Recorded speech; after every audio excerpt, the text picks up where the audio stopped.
토미 연말리엔 사실 넌 점은 별나라에서 왔어. You in planet used to be champion. 금메달까지 딴 1등 선수였어. 점점 잘나고 커진 널 더 이상 담을 수 없었던 행성. 따뜻한 물에서 수영하는 걸 좋아했던 널 내가 데려온 거야. 내게 특별한 힘이 있단 걸 알겠니? 넌 약해지고는 점점 더 강해지겠지. 에이 에이 에이 에이 아날리안 에이 에이 에이 아날리안 가득한 옷에서 비밀처럼 타는 에이 에이 에이 아날리안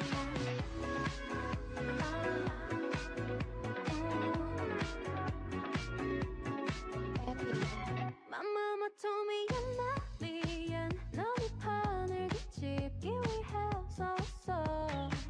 누군가 너의 기억을 지워 모든 걸 방해하는 거야. You listen. 점점 가둬둘 수 없을 정도로 커져가는 너의 힘과 목소리. 행성은 널 주목하고 있어. Now you're ready for this. 준비가 다 된 거야. Hold on, I'm going to wait for my arthritis to die down. 이제 너에게 주어진 답이 있겠지. 에이 에이 에이 에이 아날리안 에이 에이 에이 아날리안 가득한 옷에서 비밀처럼 타는 에이 에이 에이 아날리안 내 숨을 필요 없어 알리야. Tell them who, tell them who. 누가 내가 누군지 묻는다면 망하리 티를 꾸미는 네가.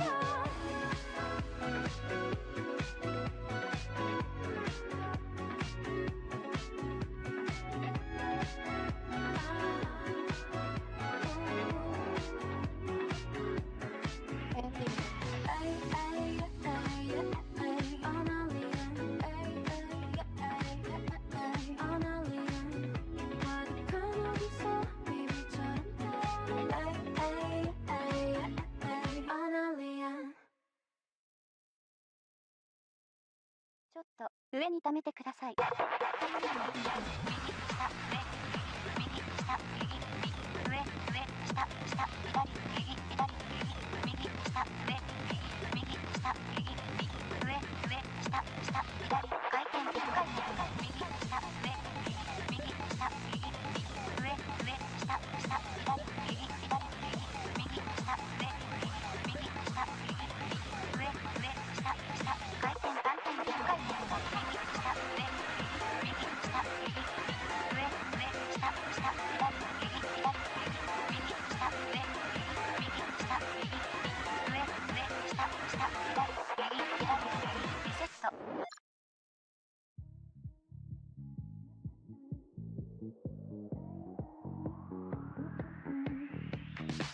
My mama told me you're my alien. 사실 넌 점은 별나라에서 왔어. You in planet used to be champion. 금메달까지 딴 1등 선수였어.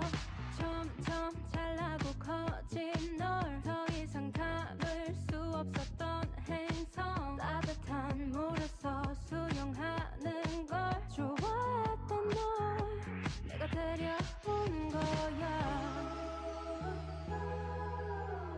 내게 특별한 힘이 있단 걸 알겠니? 넌 약해지고는 점점 더 강해지겠지. 에이 에이 에이 에이 아날리안 에이 에이 에이 아날리안 가득한 옷에서 비밀처럼 타는 에이 에이 에이 아날리안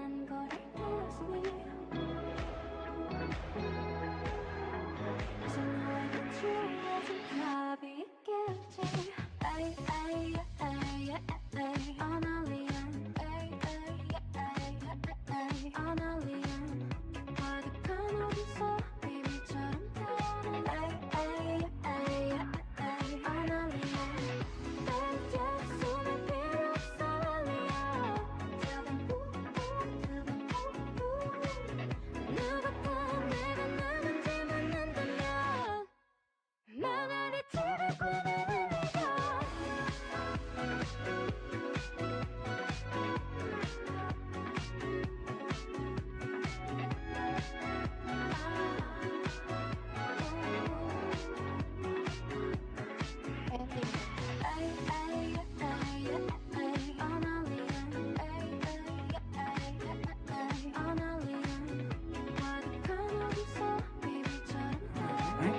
Here we go. We'll be starting shortly. Thank you for your patience. ちょっと上に溜めてください。 Why is it always aliens? Oh my god, we can't catch a break. Ugh.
Hi. Welcome. Happy Saturday. Yes. Hello. I am Jeffy, Alien Fashionista. Welcome to my stream. Coming at you live from the mothership from right orbiting the planet. It is I. It is Saturday. And we all know what Saturday means. It means it's comfy time. So I hope you will be relaxing with us today as we hang out, talk about everything and nothing, and probably settle down with a comfy game. I'm thinking of continuing, I'm not sure. I'm kinda, oh. Hey Skylar, thank you for the subscription and follow on both platforms, I appreciate it. Welcome, welcome. Okay, so I've been thinking either I'm gonna continue my playthrough of Remnant or continue my offline playthrough of Core Keeper. I'm gonna figure it out today as we talk, so we'll see, but for now it's time to yap. A little bit too much about pretty much everything. Well, I mean some things. Lucky for me, there were some things I wanted to talk about yesterday that I did not have time to, because I talked too much yesterday, so hooray! Oh no. Come on, Sky. Autism does not make you undeserving of anything. Autism is just like anything else, really. People can live long, fulfilling lives with it and be part of society. Don't be too hard on yourself. Life is already hard enough as it is. Don't make it harder for yourself by hating yourself. That's what I tell myself to make myself feel better as well. I am not autistic, but I do have a lot of anxiety issues. And a little bit of, social anxiety, but not too bad. It used to be worse.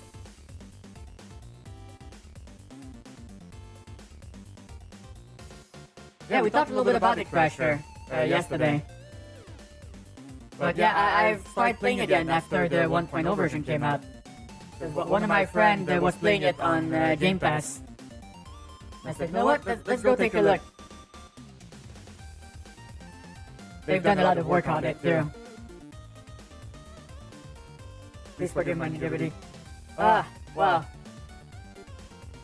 Here's one thing. No one will be harder on yourself than you. That applies to pretty much everyone. Myself included. I always have to calm down and tell myself that I am worth it. And that I am a good person. So, we all have our issues. And the fact you are aware of your negativity spiral is already step one into making it better. 100 hour. So there's a lot of content is what you mean. Yeah, the starting point had like 3 boss statues. But I'm gonna assume there's more than that. So I'm not gonna spoil myself about it. But I'm gonna assume there's more content there.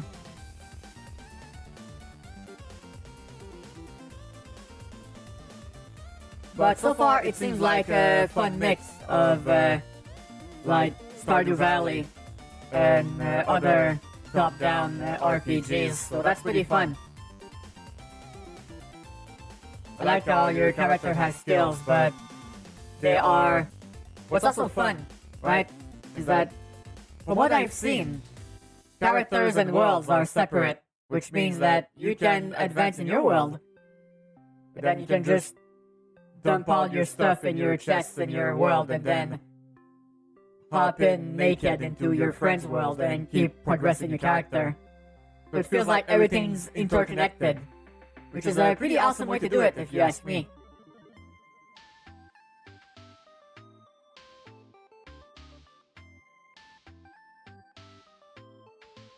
Yeah, I think I see what you mean, Crusher. Yeah, Terraria has a lot of similarities except the way it controls.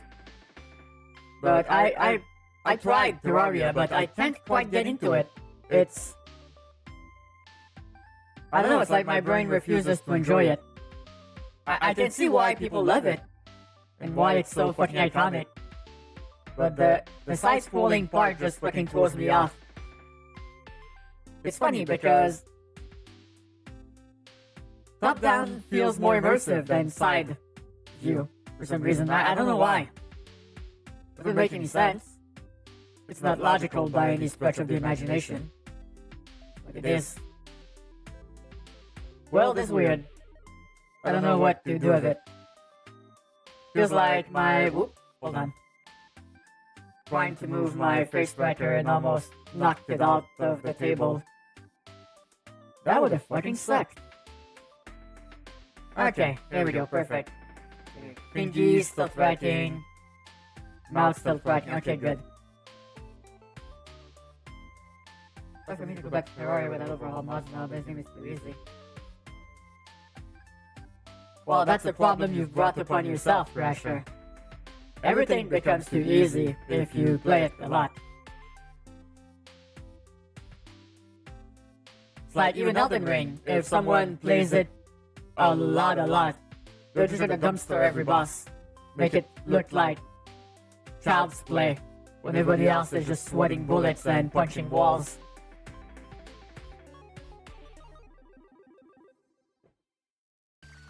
So I got my coffee with me, iced. The first coffee shop I wanted to go to was too fucking crowded, so I just went, you know what, nope. So I went to my second choice. It's okay. I guess. I need to make my own coffee again, goddammit. I'm lazy sometimes. Oh, speaking of laziness, I have some good news. What the fuck kind of segue was that, Jeffy? Okay, scratch that. I do have some good news though. I got an email back from one of my job applications. So I might be looking at an interview next week.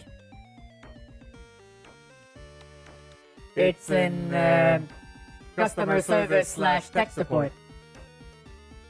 Okay, before everybody starts screaming and jumping off buildings, hold on. Hold on. Allow me to elaborate. But first, hey Fear, what's up? How have you been? Long time indeed. The algorithm is muting my ass. Help. Get me out of here. Nice, Amy. Welcome. Yes, I am a victim of the algorithm, as we all are. But that's a conversation for later. Thank you for the follow. Okay, so I noticed something while I was working at my last job. I used to be an administrative assistant for a professional organization, and I noticed the parts I enjoyed the most out of the job were answering the phone and helping out my coworkers with tech issues. So I said, you know what? Maybe customer service is more my thing. The OCD fix, Sammy, just takes out 1 point out of your channel point total. It's just in case you want to customize your point total to something that doesn't piss you off.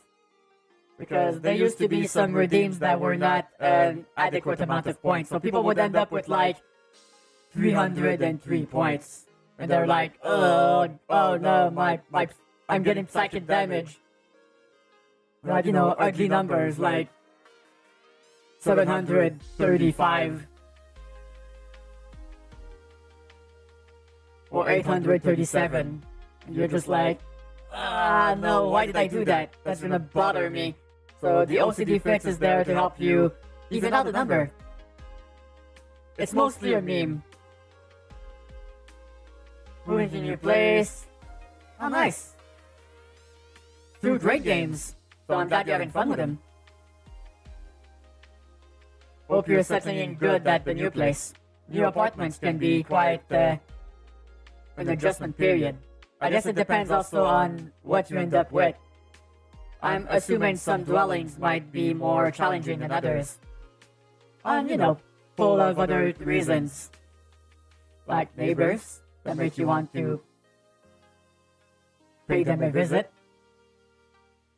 Or the conditions of the apartment itself, like crumbling walls or unruly landlord that keeps finding things to nickel and dime you over. So I feel like the apartment experience can be very fun, but also very frustrating. It's a fucking gamble, is what it is. Let's not kid ourselves. I was very lucky for my apartment. It's not in great shape, mind you. But my neighbors are nice. It's near public transportation, which makes traveling the city really easy for me, since I do not have a car. Hold on, I'm going to wait for my arthritis to die down. Rakutchan, thank you for the follow. Welcome, welcome. Hi, I'm Jeffy, Belgian fashionista. I like cute clothes. I like games. I like humans.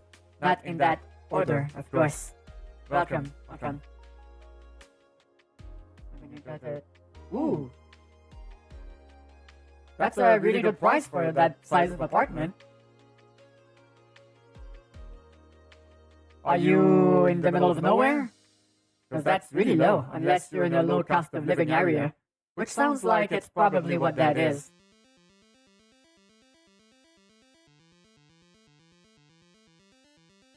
Referring to his nice being $12 more. Well, yeah, they kinda just fucking turned in circles for quite a bit, Crasher, but apparently the newest patch is really good. It's like they woke up from a fucking coma. So everything now is really powerful and impactful. So it might be worth getting into once again. But yes, they acted like dweebs for quite a while, so I can understand why you would not want to waste your time with them. Low cost of living. Yeah, that makes sense. Yeah, if you live 4 hours away from a big town, then yeah. That explains a lot. I don't like driving, so I don't feel like that would be an option for me. I'm lucky. The place I live in is really low rent. Because the landlord is a kind old man. who just wants people to have a chance. So he's charging really low, like we're talking almost 3 times lower than everything around us. So me and my upstairs neighbor are really lucky. And also it helps that I know his son. I used to go to high school with him. But the other people upstairs don't really know the landlord, and they still pay the same as I do, so he's just a nice guy. He turned 78 last week. So I hope he lives a long and fulfilling life, so I can stay here as long as fucking possible. The only reason I'm leaving this apartment is if I'm buying a house or a condo. Otherwise, they'd have to drag me out kicking and screaming. Hey, Mads, good to see you. Hope you're having a comfy Saturday. Hey, Vestil, come on, Vestil. How's things? Love driving. Well, good for you then. If you live in the United States, that's a good mindset to have. Just let them get put into the premium pass and they're bringing free update like the last ones. Alright, well, I feel like there's a lot of things in the normal battle pass you get when you start. There's a lot of fun gadgets to unlock, but I feel like if you don't have anything to grind for, I like how you can get the premium currency from just playing the game. But yeah, it gives you things to unlock long term. Other than that, it's like, not sure why I would want to play, but I don't know. I'm just thinking out loud here. But yes, I do admit that they didn't used to have stratagems in the paid battle passes though, so... A nice vessel. Very content de la prendre. The 3 plus electricity, all bills included in about electricity without insurance. Alright. I live in a pretty big city. As I said, it's fucking ludicrous, my current living situations, okay? So I have a technically 3-bedroom apartment. But the 3rd bedroom is very, very small, so you could make it a bedroom, but it would be very depressing. So, and I live in a really big town, city, near a metro, subway system, and I pay $800. The people that don't live in this building, like the apartment next to us, charges like $2,000 for a 1-bedroom apartment. So, it's like, if I move from here, my rent's gonna almost triple, no matter where I go. Because I look, what I could get with $800 would be a bedroom in the north side of town, which is not a great place. So, as I said, the only reason I'm leaving this place is if they drag me out kicking and screaming. So you bet your ass I'm not gonna want to leave. But the thing is, my landlord is 78 now, so I don't know how long he's gonna be living. So once he unfortunately gives up the ghost, I feel like my friend who will inherit the house will probably sell it because it's old. It's a lot of maintenance, and he lives like 2 hours away by car. So I feel like he's gonna sell it. Probably for like 1.5 million or some shit, because housing is hilariously overpriced in Canada. And then person who's gonna buy the house, the triplex, is gonna look at what we pay and just fucking re-novict all of us. Because the only way you can be kicked out of an apartment in Quebec, in Canada, is if they have to do renovations or if a family member wants to move in. Do I like anime? Not really. I don't really watch much anime, Skylar, unfortunately. I'm more of a sitcom type of alien. I like sitcoms, specifically old 90s and early 2000s sitcoms, like Frasier, Seinfeld, Curb Your Enthusiasm. Although I did like some more modern ones, like I did love The Good Place. I'm not sure that counts as a sitcom though, which is short for situational comedy. Too bad I can't take over. Yeah, I mean, I wish. This is prime real estate. But I don't have $1.5 million. Oh, maybe I'll do a subathon for it. Honk, honk. No, I'm kidding. You can rent a 3-bed, 2-bath here for like $900 a month. But yeah, you're out in the middle of nowhere, Crusher. But that would not work out for me, but at least that's nice that you have the option.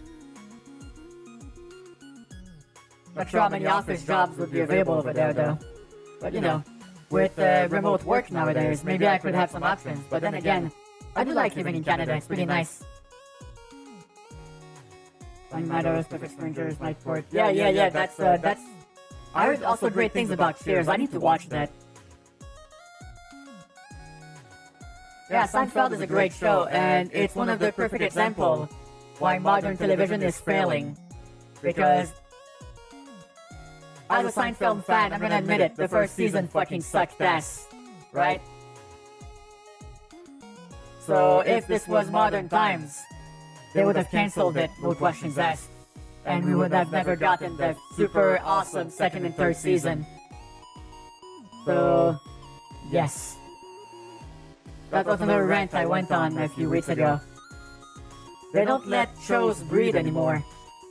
The show has to be awesome on the first episodes, or they just get cancelled all the way to hell and back.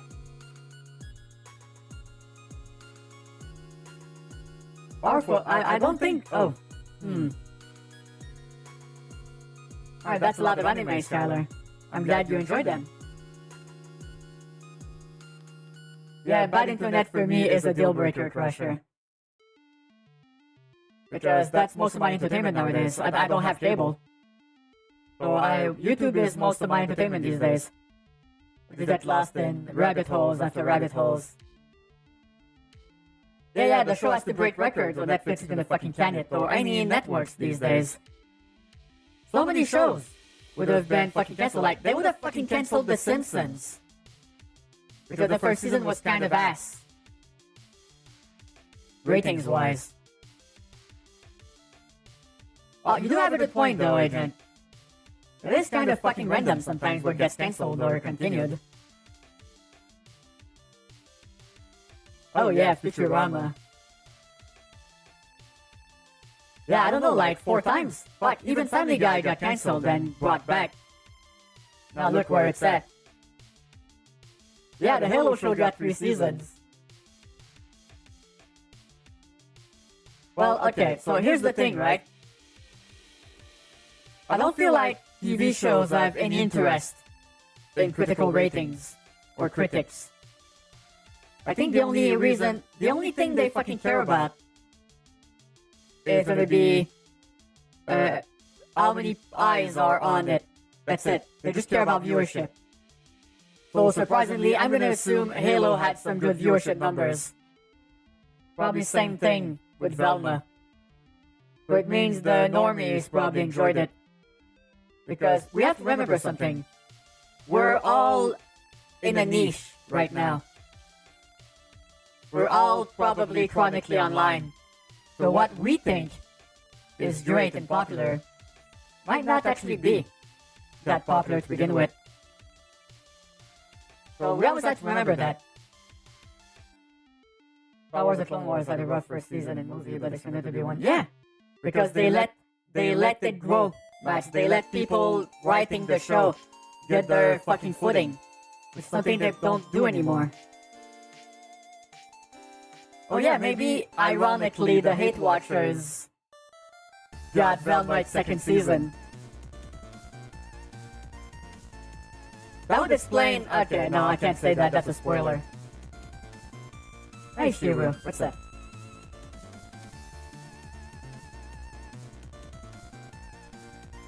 One recent episode had Who keeps canceling us. Yeah. Yeah, Futurama is a bit of an interesting experiment. Because it ended up on so many fucking networks over the years. And it refuses to die. I'll be honest, I haven't really kept up much with it.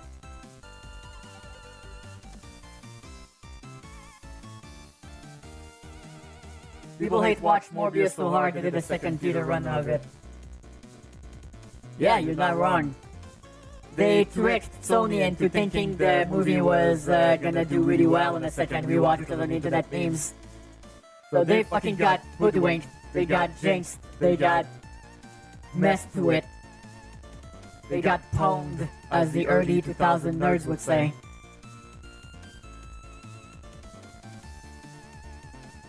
Oh my goodness. Here's the thing, right? People gotta be more understanding of TV shows. It's like people are so impatient now. Oh my god, okay, sorry, it's gonna be old alien yells at cloud time. People are so impatient now. People are so like... What is it? Serotonin starved that they have to have perfection right away. They don't even want to take the time. So shit has to be bussin' immediately. Otherwise they stop watching, or they cancel it, or they fucking flame it to hell and back online. It's like people are so fucking critical now. Like, I don't know, it feels like people are miserable nowadays. They just want to shit on everything. I don't know, I guess I'm a little bit more old school in that regard, where I will give a show more time, because I understand that it takes the writers and the showrunners and the actors also time to inhabit the universe and the characters before things really take off. It's like, for example, a great example of that is the TV show, the TV series What We Do in the Shadows, right? The first season was like, well, it was okay, I guess. But the second season was fucking hilarious. And then after that, it's super funny. I mean, okay, the last season was a little bit iffy, but this one that's coming out next month is the last one. So, at least they have enough time to wrap everything up into a neat little bow. So why so many shows are only 8 episodes nowadays? Yeah. 8 episodes is often not enough time to figure out what the fuck your show is. It's like the same thing with Buffy, the Vampire Slayer, right? How many episodes was the first season?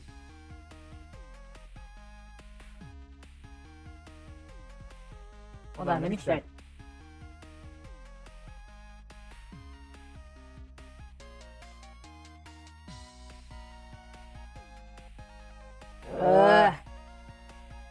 I don't like the new design of IMDb. They messed with it.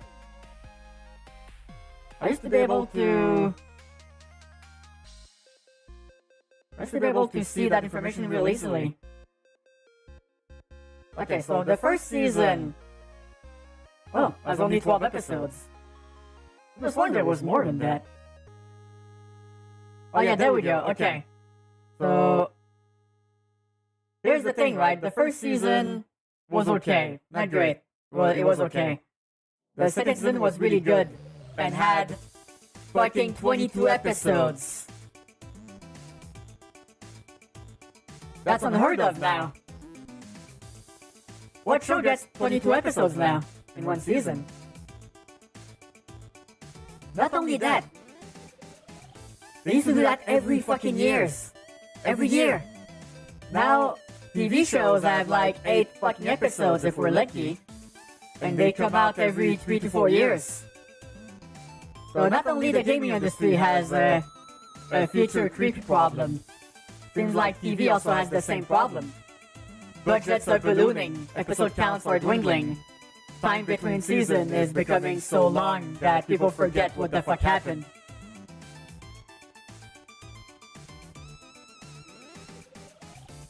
Only the shitty sensory overload shows are not every episode. What do you mean by that, Max? The first season should be throwing things to see what sticks. Yeah, well, not only that, it's the season where you figure out what the show is. Because it's very different to write a show than making it come alive. The vibe could be really different, so you have to center it down. Like, so many shows now don't even get that fucking common courtesy. It's like Supernatural. Was that first season good? I never watched it. So I'm gonna need some outside counsel here.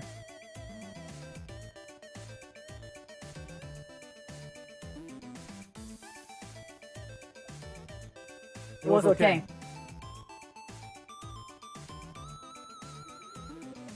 Alright then.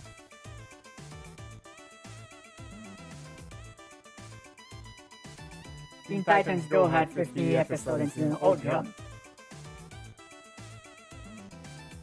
Wasn't that like... When did that show come out?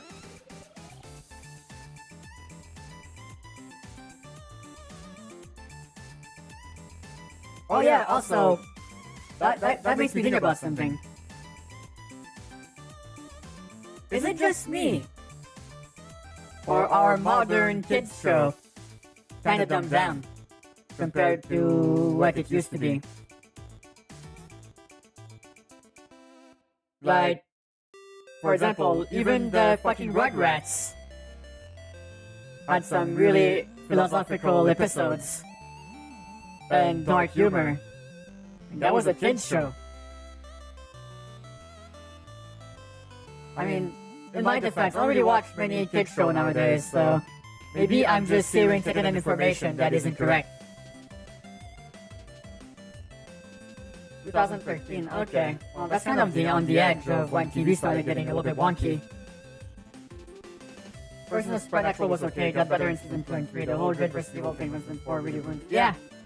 Well, some shows last too long because people and behind the scene gets money hungry and then it just gets fucking stretched out on a torture table.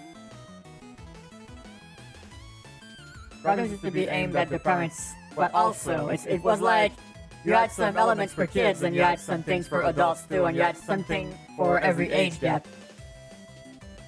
It also opened up the kids to some more adult themes.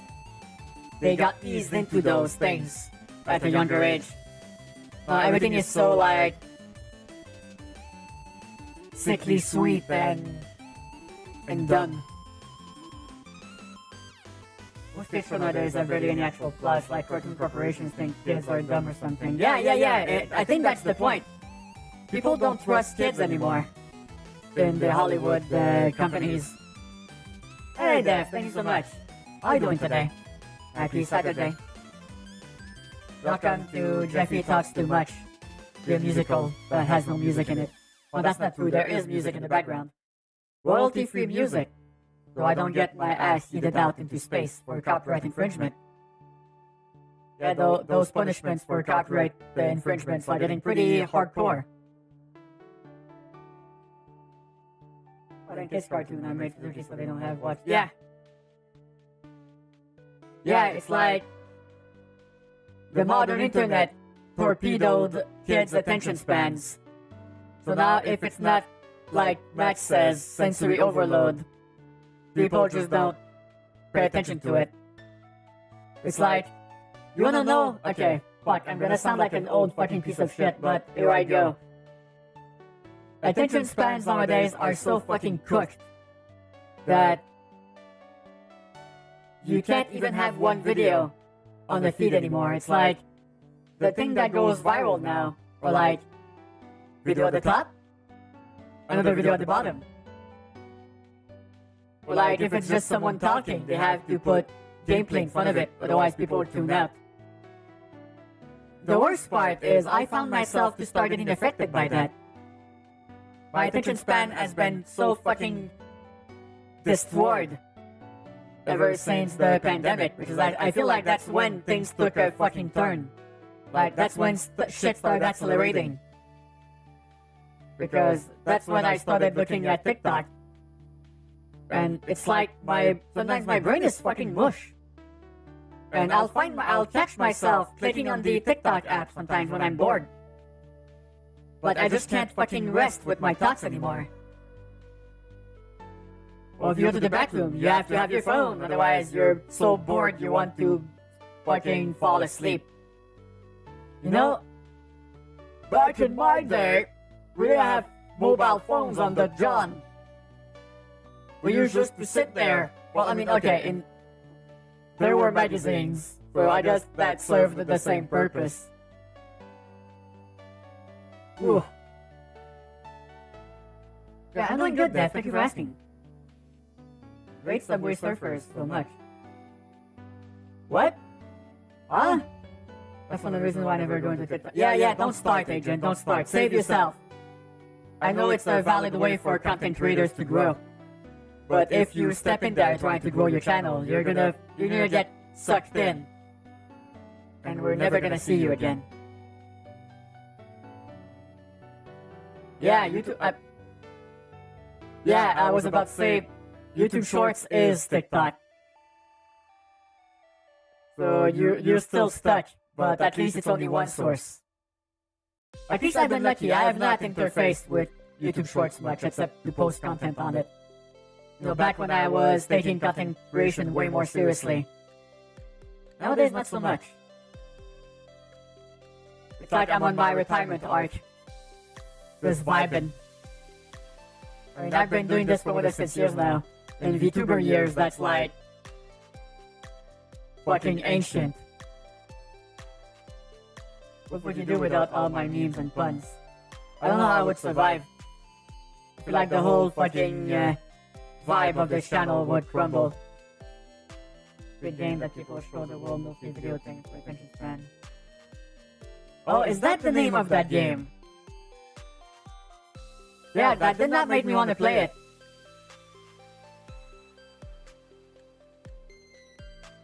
I thought it was Temple Run, or are they not using that game anymore?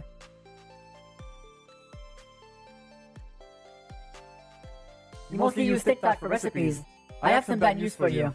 Rex. A lot of those recipes, they don't work. So maybe you've been lucky and curated your content so that you get legit recipes. But TikTok is infested by fake recipes that would not only waste your time but also waste your money. So, keep that in mind. Subway Surfers is Temple Run but even more brain rotted. Now that's saying something. Yeesh. Hey Josh! I'm gonna have to return that insult. No you. Or well, more accurately would probably be yes and you as well.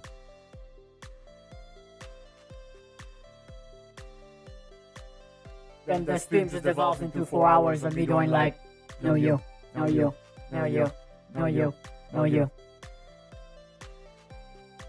Now that would be brain rot.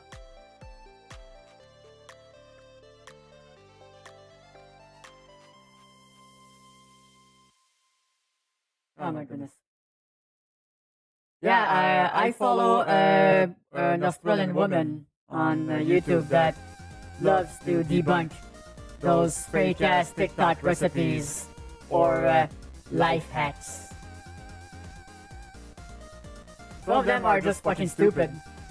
But not only are the amounts wrong, the end result is nowhere as pristine as what gets advertised. It's like they just do that so that you go in the comments. Because that's one of the most insidious forms of engagement bait. Because they know they're not making a real recipe. But what they hope for is that you're gonna go try the recipe, you're gonna make a mess in your kitchen, you're gonna get something unedible, and then you're gonna be like, oh, I'm gonna go tell them what I think about their fucking ass recipe. Blah blah blah, type, send. And then they get engagement, which makes their video appear in more feeds, because the algorithm.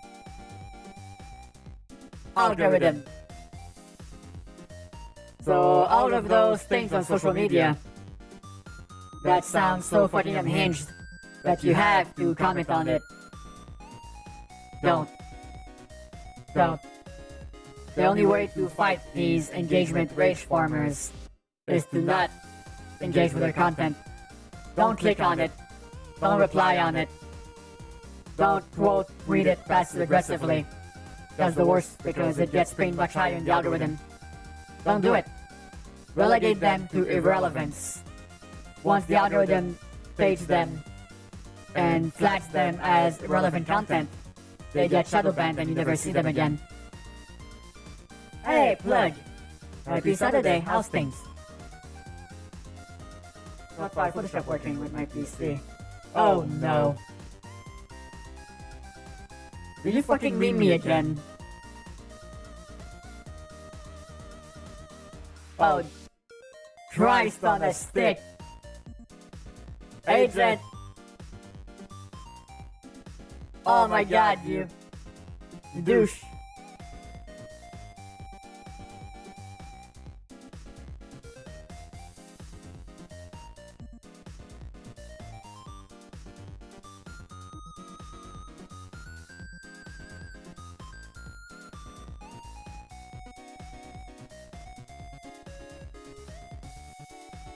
That's so fucking accurate.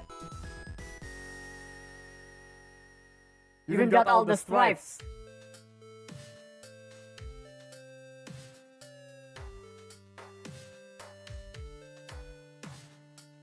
Oh my goodness. I know how I'm saving that to fan art.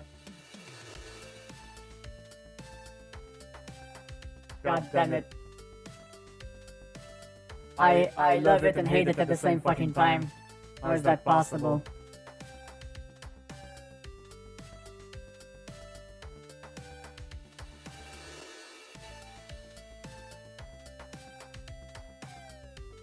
Oh, so you did not lose all of those cursed images. Well, that's good. That's good. We didn't want to have that, now would we? Holy crap. Alright, well... That sure was something. But it's not wrong though, I do like to complain a lot. Because, you know, shit's not heading in a perfect direction. Hey Social, what a fun time for you to come in. What timing? Oh my god.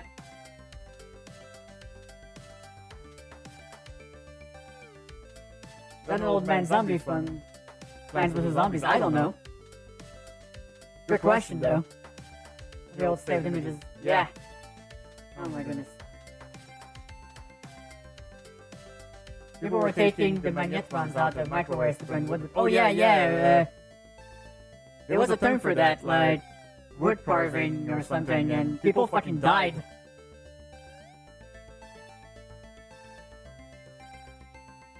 Yeah, there was a name for it. Yeah, fractal wood burning. That's the name of it. So fucking dangerous. Look at the face I used. The angry face and the mouth was from another headshot. Wow, I did not even notice that. That looked fucking seamless. You're real good at Photoshop, Agent. Good shit.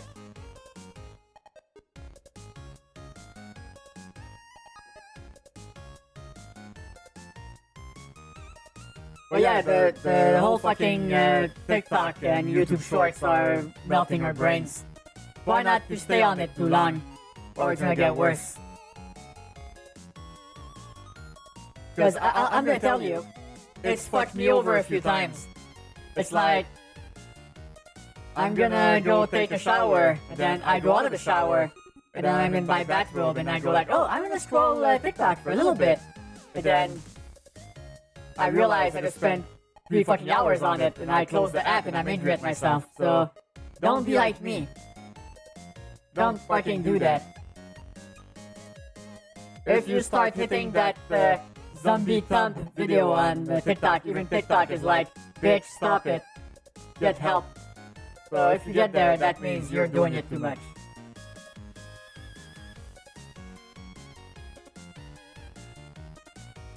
Oh, cool. I did not know you went to college for that. Yeah, most of my Photoshop knowledge is self-taught. Although I did have like 1 semester when I went into multimedia school that had Photoshop training, but I already knew most of that already. Because I've been using Photoshop on and off for the last 25 years. So, it's a long time. It's like, hey Jeffy, do you realize you've been using Photoshop for a quarter of a century now? How's that for fucking decrepit? You have lost 8 hours scrolling shorts. Yeah, okay, that's even worse than I did. Wow, Crasher, wow. Yeah, it's like, I can understand the frustration after one of those sessions, because it's like, you feel like your whole day got robbed. Where did it go? What do you remember of it? Nothing. That's probably one of the most dangerous part about that type of content, is like, you never remember anything of it. Most of that content is so intellectually drained that your brain retains none of it. So it's like you stepped into a sensory deprivation chamber for 8 hours, and you emerged bleary-eyed and confused. It's like you took a nap without the resting part.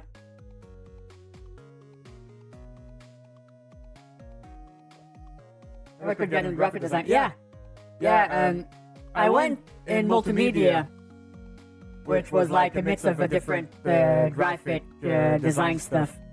And I quit because some graduates went and visited the school and told us the salaries were just fucking garbage. Like, you go to college for 3 years, and the only jobs you could get were like $12 an hour. No job security either. Those were all like temporary work assignments. So I heard that, I went like, hell no, fuck that. And I went into trade school for administrative studies. Well, you know, secretarial studies, if you want to be real precise.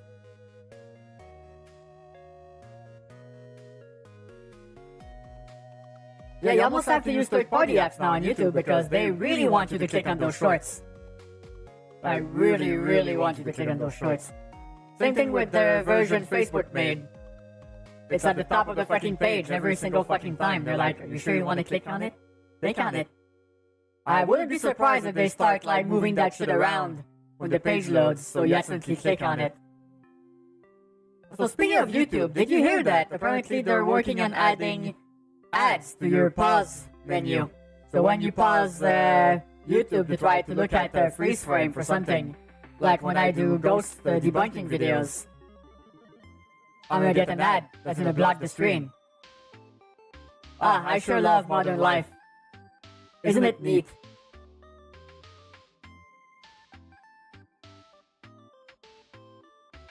Oh yeah, the new mobile. I'm scared to update my Twitch app, to be honest, Pressure. It's real bad out there. You've been using Photoshop for as long as I've been alive. Oh god. My Steam account is probably older than some of you also, so... Yay!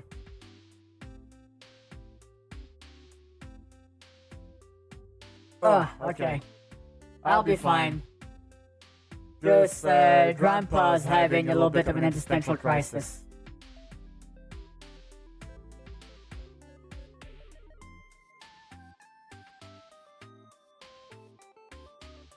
Give me a sec, just gonna finish this glass of water.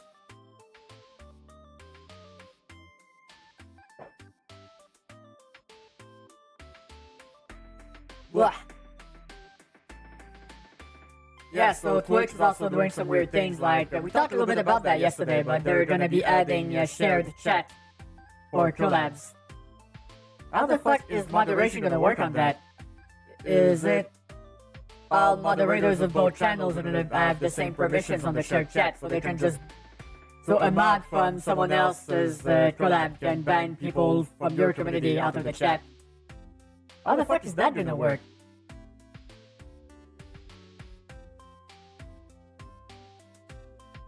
Okay, so you missed the early years of Steam, Rasher. I mean, that's okay. The first few years were more of a launcher than an actual storefront. So you did not miss that much. It's like, it started really getting into the storefront mentality around like late 2000s. Before that, it was mostly a launcher for Valve games. I know I installed it back then because that was the only way I could play Counter-Strike. Yes, I used to play Counter-Strike, not a lot, mind you. I used to be real bad at it. I still probably am bad at it. I have the reaction time of a wet pile of sludge.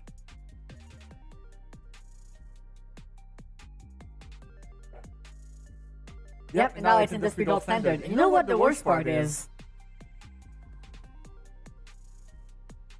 Steam is of a dying breed of gamer forward software. Because it is, one, not on the stock market. Two, wholly owned by one person. That's it. There's only two. So you have to realize something. Gabe Newell is not getting any younger. So you should be terrified of what happens once he passes away. Because you know whoever gets the reign of it next is gonna probably sell out like nobody's business. Because look, in the fucking year of our Lord 2024, Gabe just went, you know what? You should be able to play your family members' games, even when they're on Steam. No charge, no monthly fees, nothing. If I want to play one of my brother's games while he's not actually playing that specific game, I can, then I will. Because Steam Family Sharing is now out of beta. So, when you're surrounded by pay-to-win games, microtransactions up the fucking asshole, then you see gamer-forward or gamer-positive things like Steam Family Sharing. That's the signs of an old era of gaming we're never gonna see again.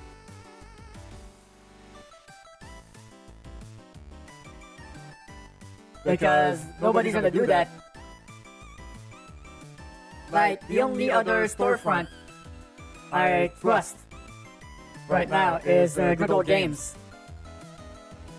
Because they also have people in charge that are gamer forward because they are extremely anti-DRM. So that means you can literally download all of your games and play them. So no ownership verification, no nothing. It's one of their core tenets. So yeah, if you've never been on Good Old Games, GOG as they call it, GOG, go look at it. It's an awesome place.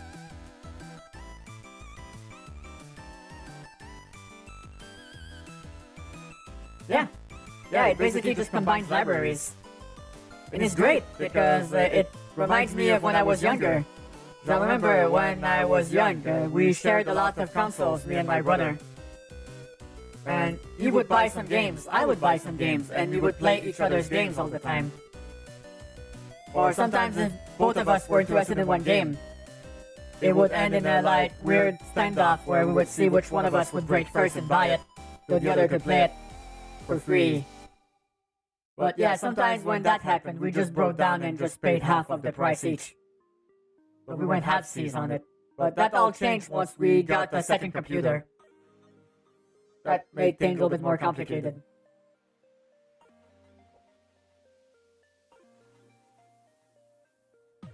Also, what constitutes a family in Steam sharing is a little bit blurry.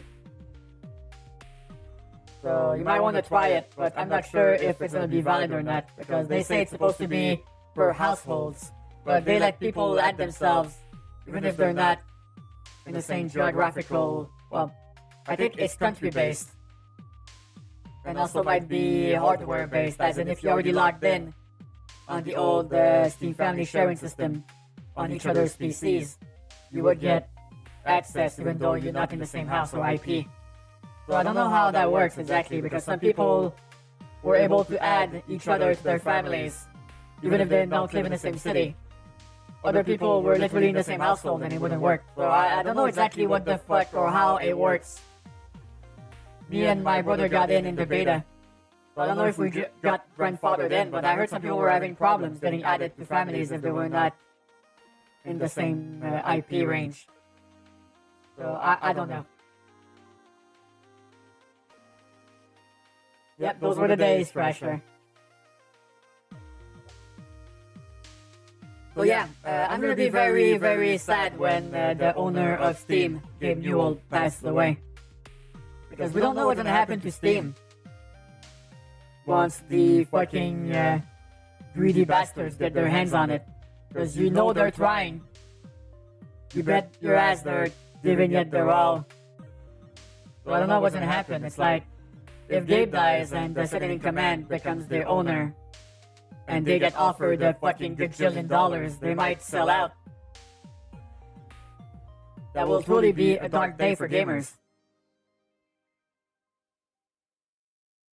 Me, my brother, and 2 of my IRL friends are friendly together. Oh, so you were able to make it work. That's awesome. Yeah, I'm tempted to get one of my friends to pop into the library. I mean, 2 of them, really. There's only 2 that actually do PC gaming. But I'm scared it might fuck over the family or makes, or just invalidates the whole thing. I might give it a shot. Well, I'll think about it. I'll ask my brother what he thinks. Because that could be a good way for us to get them to try games without actually spending money first. And if they like it, they can hop in with us. Because I've been trying to get one of my friends to play Hunt Showdown, but he says like, I don't know, $40. Like, he almost wants me to buy it for him. But that's what happened in the past. He would be all like wishy-washy over it for months, and at the end I would just get tired and go like, you know what? Fine, I'll buy it for you. Just come play. You know, that seems like he's hoping for that to happen again or something. I don't know.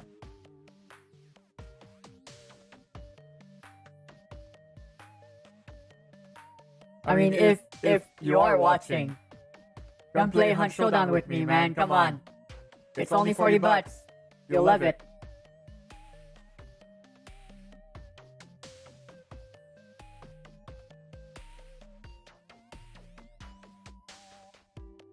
Really be careful because sometimes he does peek at my stream.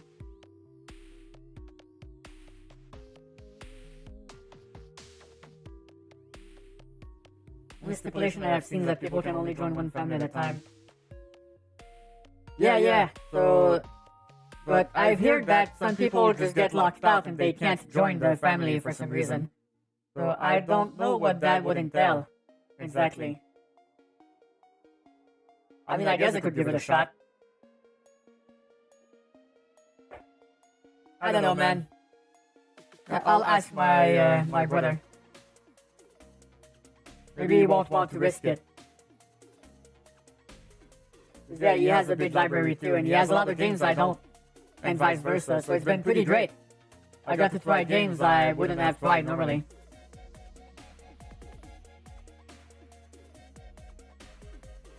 So that might be worth looking into, and if you have a Steam library and a friend who you're having trouble convincing to play games with, maybe Steam family sharing could be a solution for you. If you live in the same country, that is. I hear that restriction's pretty set in stone, so keep that in mind. Alright, that was a lot of yapping. Then I'm gonna take a short little break to rest my throat and get something to drink. And I'll come back in about 3 minutes. So I'm gonna run some short ads while I'm gone. Don't watch the ads, okay? We'll be back before you know it. Oh yeah, the spoilers are flying everywhere. And some really annoying people are getting angry at the tiniest shit about it.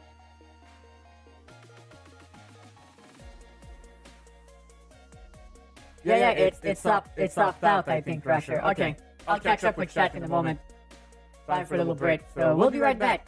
If you're subscribed, you will not see the ads, but some lovely fan art instead. Alright? Be right back. In about 3 minutes, we will return with more Comfy Alien Saturday. Be right back.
Alright, we're back.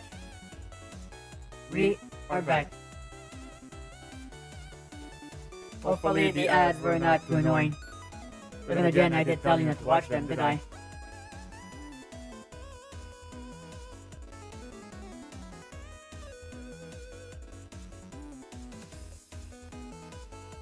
Oh yeah, I see.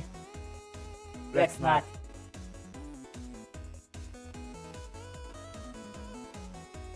Was supposed to submit that showed all the ability. Yeah. Like, video game leaks have gotten so bad now. So bad. One button. Hey, Thank Dog. Thank you for the follow. Welcome, welcome. But yeah, video game spoilers have gotten so bad now. It's like Silent Hill 2, the remake, right? It's not even out yet. And I'm already seeing like a ton of pictures from almost every area of the game on Twitter. I'm like, Rich, stop it. Don't ruin the experience. The game's coming out in like 3 weeks. Slow down. You'll be fine, I swear. Yeah, that's bad. And people find the weirdest shit to be angry about too, so it's exhausting. It's exhausting. It's like people criticize the game to an inch of their lives before they even come out now. So it's a whole lot of discussion on things that are not even out yet. I'm exhausted. It's exhausting.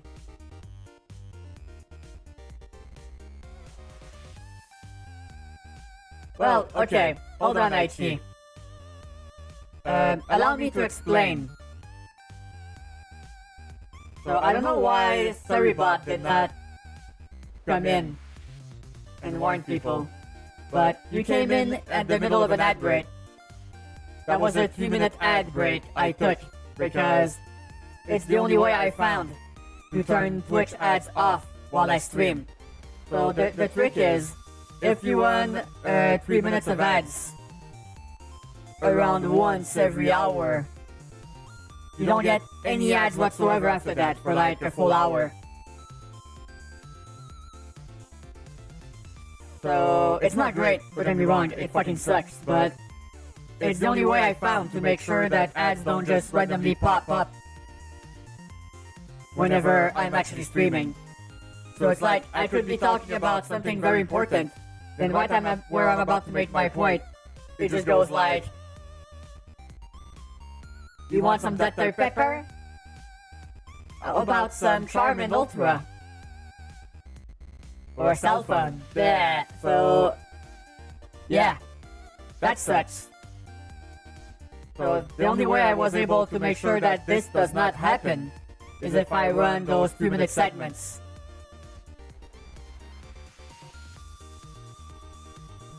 All the people that complain about Railguard, but those people are yeah, it's so fucking stupid, man.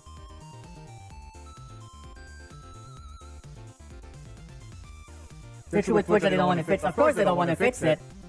It's making them money. And that's the only thing that matters for them. Yeah, you have to roll a certain amount of ads per hour to stop the pre-roll ones. Yeah. Yeah, it's like, I've seen it. The second those automatic ads starts popping up, viewership goes like this. It's so stupid. It's like, they make you do all of that shit, right? And then they give you like $5 at the end of the month for it. Ad revenue. It's magical. Magically infuriating, I mean.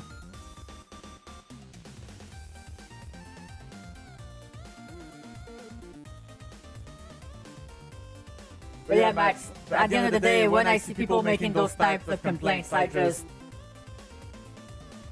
mute them.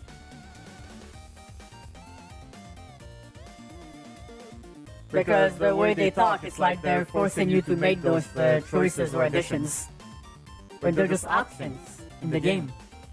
It's exhausting. It's exhausting, so I try to just avoid all of it. It's like, I'm gonna use a quote from one of my favorite movies, Lethal Weapon. "I'm too old for this shit." Okay? Okay. But yeah, Veilguard looks pretty fun. I'm cautiously optimistic, although I'm not even sure it's gonna fucking run on my PC. That game looks fucking gorgeous. Because you know those dickheads that might play. Oh yeah, the same thing with all of the people with similar complaints about the Silent Hill remake. You know they never played any of the Silent Hill games before.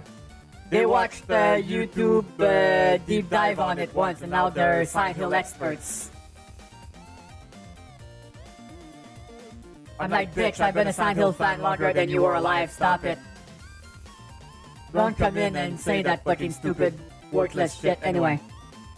Sorry, getting a bit heated. And before Twitch actually cracks down on all VTubers. What do you mean, actually cracks down? Isn't that already happening? Yeah, a lot of VTubers have been getting clapped for no fucking reason recently. Like, out of fucking nowhere, too.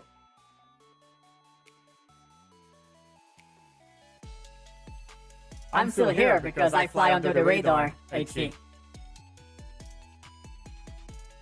But no, there is actually, I feel like there's someone in the Twitch administration that does not like VTubers. Because a lot of them have been getting clapped recently. For sexual content. That's the reason they say they don't show you anything, they just don't explain. They just say sexual content.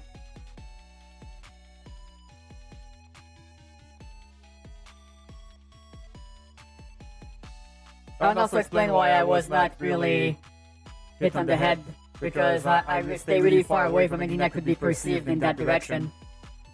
But even then, that's not fair either. Yeah, so they announced that yesterday night, right, Crasher? Because right now, most people just got their fucking, they just got ban-hammered.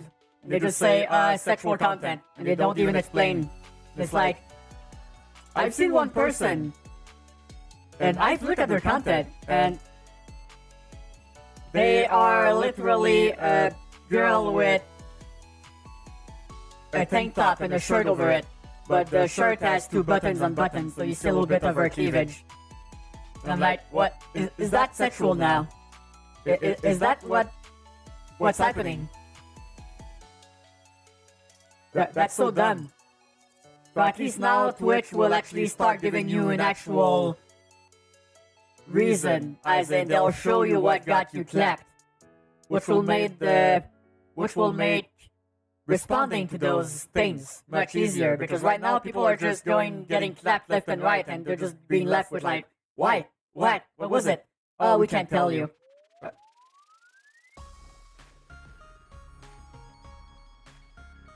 Yeah, I kind of bounced off Origin because the interface was a little bit clunky. I didn't get really too much into it. Has some potential though, that's for sure. Never played Dragon Age 2. I did buy it on sale recently, so I might have to give it a try at some point. Shadow got a 30-day ban for making a self-harm joke while she was drunk. Took 5 days to tell her that. Yeah, and for some of those streamers that live from the income of their streaming, their 30-day ban is like thousands of dollars. Poof, gone. Oh yeah, that's a good call, like I did not think about that. That's true. They're gonna now show you the clip that got you banned, and it's gonna be something fucking unassuming. Because, okay, I have a few theories about that. I feel like there's probably a person at Twitch that does not like VTubers. And on top of that, there's a lot of VTuber antis out there that do not like VTubers. And they're all congregating on some dark Discord server somewhere. And they try to mass report VTubers they deem unworthy. So I'm gonna assume they get mass reported and they get automatically banned by the system. And then after that, human has to go and look at what the fuck happened there. And that's where it all turns into a mess, because a lot of times those moderators will look at the content and go like, I don't see where they broke the rules. And then they just get you fucking yeeted. Because that's what's happening right now. There is a disruption with actual moderation, not only in Twitch, but in other stuff too. Like, for example, World of Warcraft is a really big offender in that regard, where people actually looking at customer service tickets, there's barely no one left compared to how it was in the late 2000s, early 2010s. Now it's all automated. So what that means is in World of Warcraft, someone can literally tell their 5 friends to report you. And that gets your account locked for a day or two until someone actually sits down and looks at the ticket. Under the better safe than sorry ticket of corporate ownership. Well, I mean, if it was good, doesn't matter how much time it took to make, Max. 18 months shouldn't be a short dev cycle. Dev cycles are way too long nowadays, Max. It's kind of a problem. Ben Lindsay said there's no Twitch mod with a vendetta against VTubers. Of course you would say that. Yeah, I'm glad you agree that you think you might just be saying it.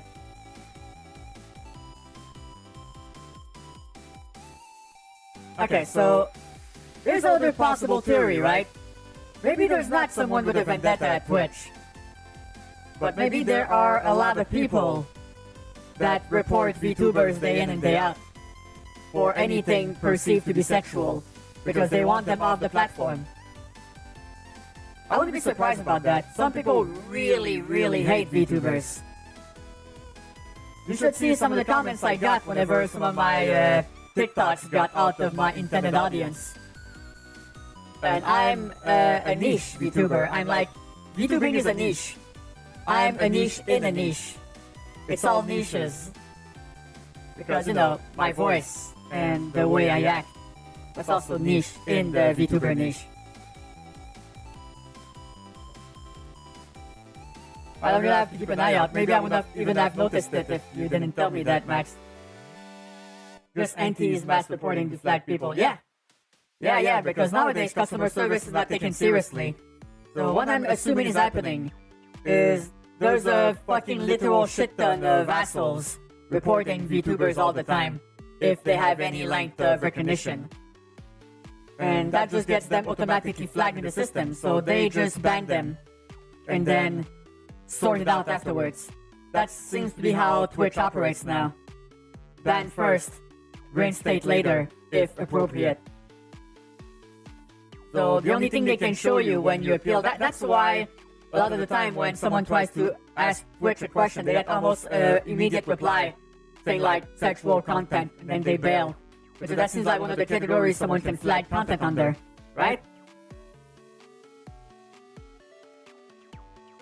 People on Warframe start doing that to get free name changes. Yeah, exactly. And people on Warcraft are using it to get the... Like in World of First Races, they're using automatic reports to get the other team's tanks banned so they can't finish the content. It's getting real fucking childish, and it's like...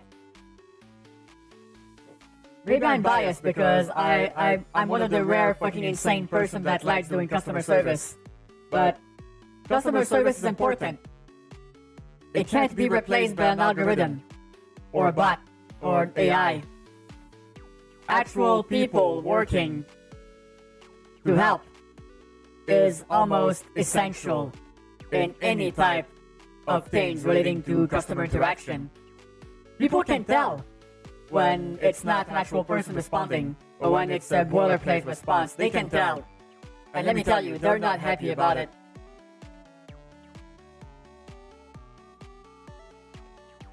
Well, I mean, once again, Crusher, that's a classic case of this is why we can't have nice things. Because there's always going to be someone fucking up for everyone. Like, for example, I understand why Twitch has automated ban stuff.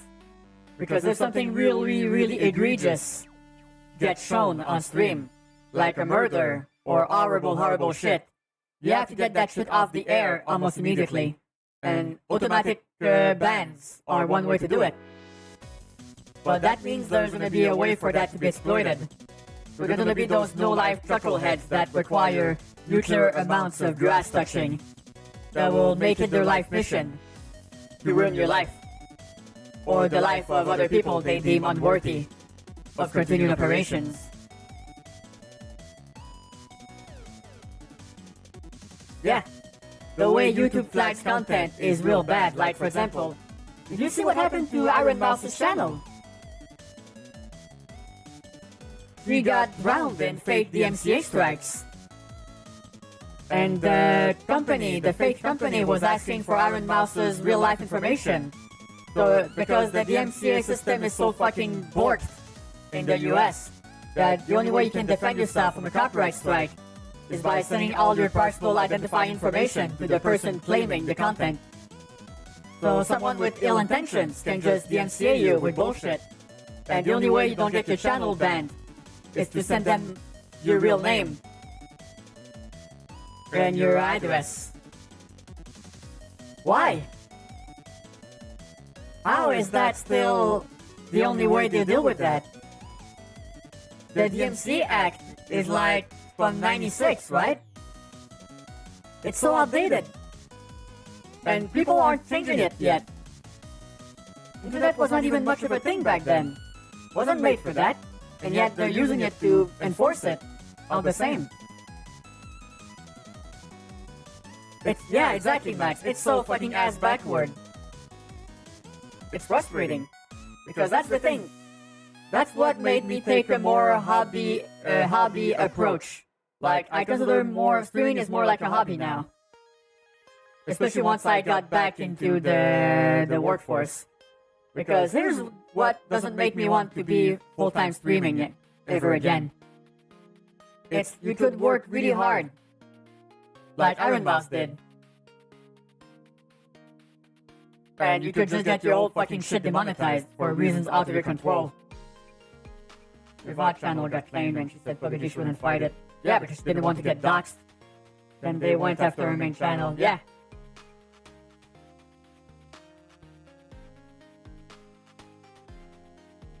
Yeah, she's lucky because she's in a VTuber corporation. Smaller VTubers could fight that by doxing themselves. And I think that's what happened. It's like her main... I think the VOD channel was banned. And since Iron Mouse owns both channels, there's a rule against dodging ban evasion that forbids you to use another channel if one of your channel gets banned. That's probably what deleted her main channel, I think. So those fucking douchebags won. They might not have doxed her, but now she's off YouTube. And she's...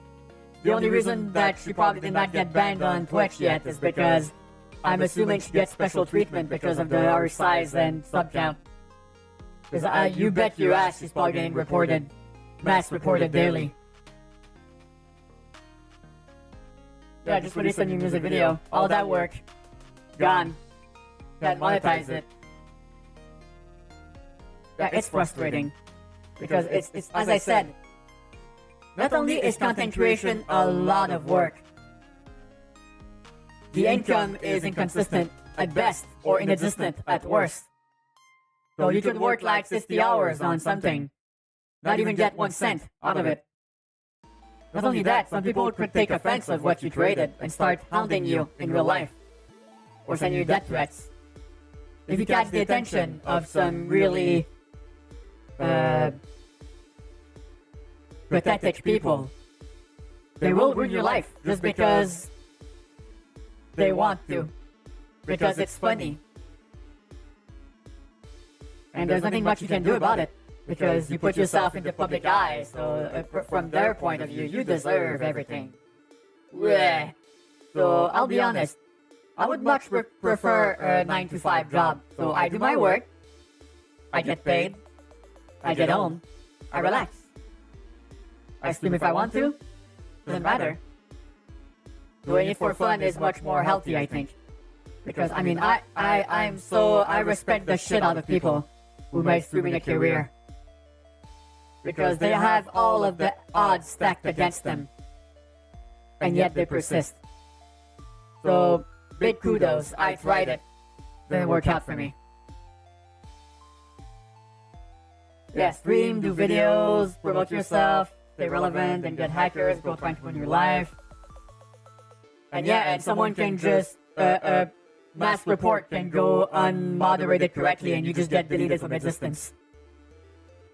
And you always have to fight against an algorithm that will make you invisible for reasons that you do not understand and might even change the next week. Well, 5-minute videos are in right now. Oh, sorry, you have 30-minute videos. You're now invisible. Alright, now you made 30-minute videos, but now it's like, oh, now you made 5-minute videos to try to accommodate the algorithm. But the algorithm no longer finds that relevant.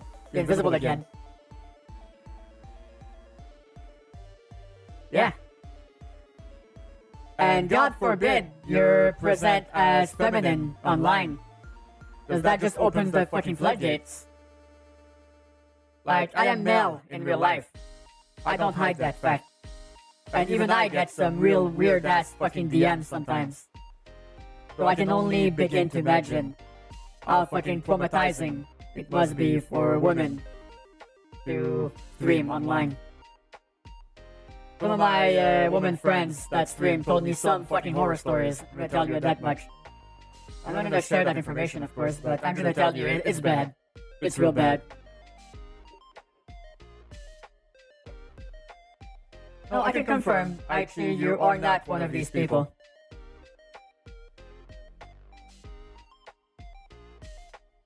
Channel I followed for Skyrim mods for her girl got banned for spicy thumbnails. The girl in the video has her own YouTube that was for stream VODs and they got her banned for evasion as well. Just because she wasn't vids from the other account. Oh my god, that's so fucking trash, man. Oh yeah, some dudes are super fucking creepy. It's unfortunate. But it's like... gaming started out as a place for people who did not fit in, who have their own hobby. And now, decades later, they turn around and try to exclude other people from it. It's like, you know the bullies you were avoiding when you started interacting with the nerdy fandoms? Well, now you're the bully. Hope you're happy. Here's the thing, right? These types of hobbies should be all-inclusive. Everyone can play. There's no limits. So whenever I hear really heartbreaking stories of women trying to play shooter games and having the audacity to talk on voice chat and just getting fucking dumpstered vocally by a ton of people or just getting kicked off the team just because she's a woman, it's so fucking stupid. It's like, once again, nuclear amounts of grass touching will be required for those people to reintegrate in real life. Yeah, Iron Mouse is one of the only ways she found to interact with life. Through her VTubing, because of her immune system problems. It's working out well, but some people really hate her for that. Why? She get Thursday on some Warframe because they're female female. Well, I mean, I've played female characters my whole life. Case in point. And I've gotten a lot of those emails over time. Well, emails, DMs, chats. It's stupid because it's like you only get a fraction of it. Because you can tell them, it's like, dude, I'm a dude, stop it. And they'll stop. Well, women don't have that option. Well, I mean, they can lie. But that still fucking sucks, does it? Because there's a subset of gamers that if they lose their woman online, it's like something in their brain breaks. And they start frothing at the mouth. And just raging so hard they break their computers. I do not understand that. It's like, I can understand wanting to be competitive in a game. That's fine. That's fine. But not to the detriment of your mental health or the health of others. But yeah, you can be a little bit upset if you lose. That's okay. But upset at the point where you're slamming walls, slamming keyboards against walls or punching holes in them. Or yelling your guts out at someone so much that your voice hurts at the end. That's unhinged. Like, actually go see a mental professional type of unhinged.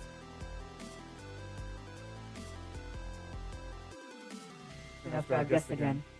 Yeah, I'm so happy she's been feeling better recently.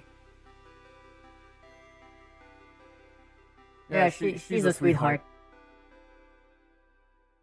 I still don't know why the fuck she follows me on Twitter though. It makes no sense.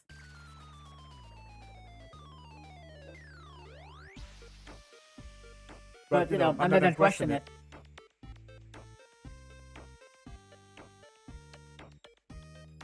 Oh my god.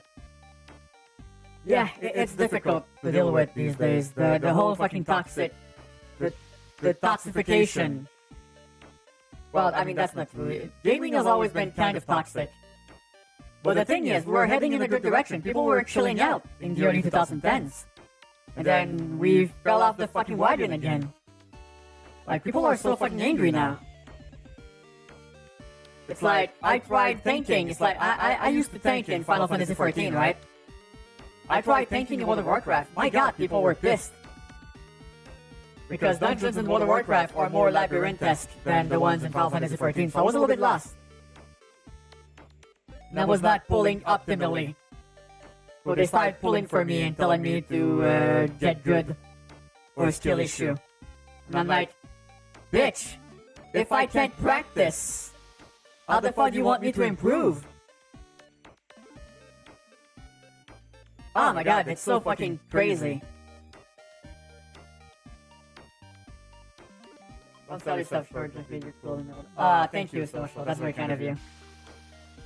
You don't play multiplayer games. I mean, I don't blame you, Max. I like multiplayer games because I know there's some great people out there. Just have to beat out the toxic ones.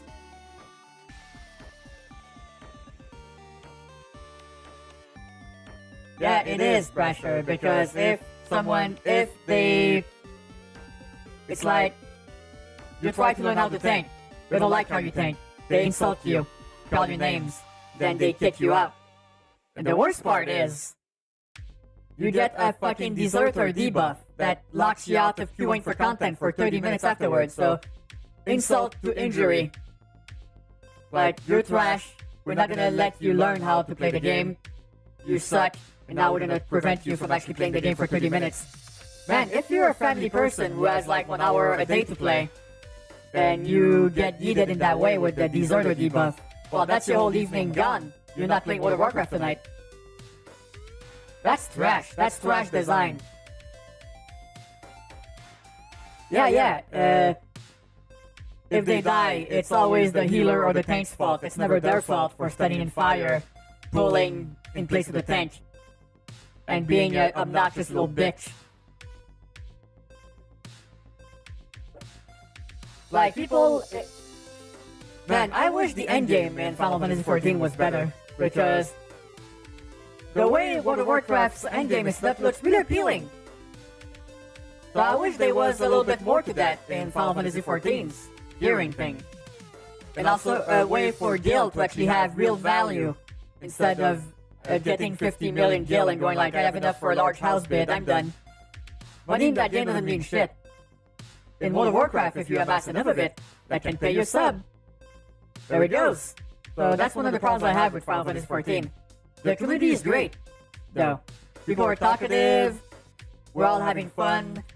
Fuck, one time I was tanking a dungeon in Final Fantasy XIV, right? And I said like, okay, my doorbell's ringing, I'll be back in 5-10 minutes. So I was expecting to get kicked, right? But no, I came back like 10 minutes later after putting everything in the fridge, because I was waiting for delivery. When I came back, they were all sitting next to me and waiting. If I did that in World of Warcraft, I would have gotten yelled at, cursed out, reported, and kicked. Yeah, Final Fantasy XIV endgame. Okay, let me explain how the endgame in Final Fantasy XIV works, right? So once you hit endgame, the only thing you can do is you do roulettes to get enough tomestones to buy endgame gear. That's it. Unless you want to push harder content. And that's when people get a little bit more toxic. And the extreme, like the savage raids, gets you better gear. But you can eventually catch up to that gear level if you wait.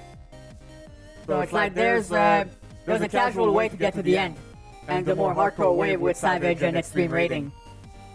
So it's a little bit shallow. It's a little bit shallow.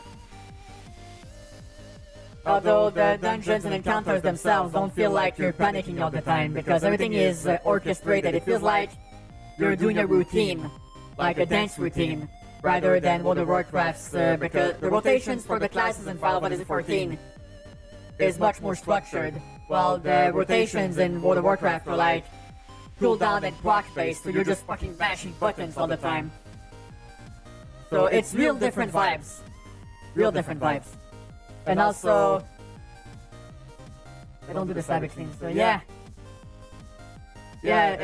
Leveling other classes so you have something to do. There you go. That's why I say the endgame is really shallow. because of that. Because it's like everything feels more structured, right? So that's good. But also another thing that people in Final Fantasy XIV they have that they don't realize is great is they don't rely on a bajillion fucking add-ons that can break at any time at any updates. And you can actually get your ass banned in Final Fantasy XIV for yelling about someone's DPS because you can't not check that in game. If you use add-ons to look at the DPS, if you bitch at someone about that, you get your ass clapped.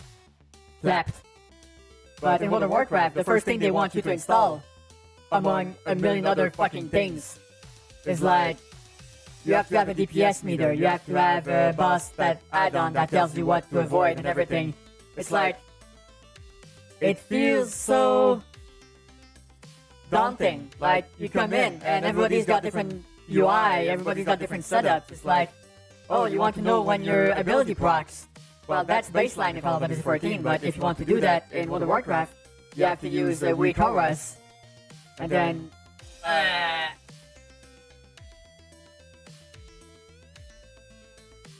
Well, here's the thing, right?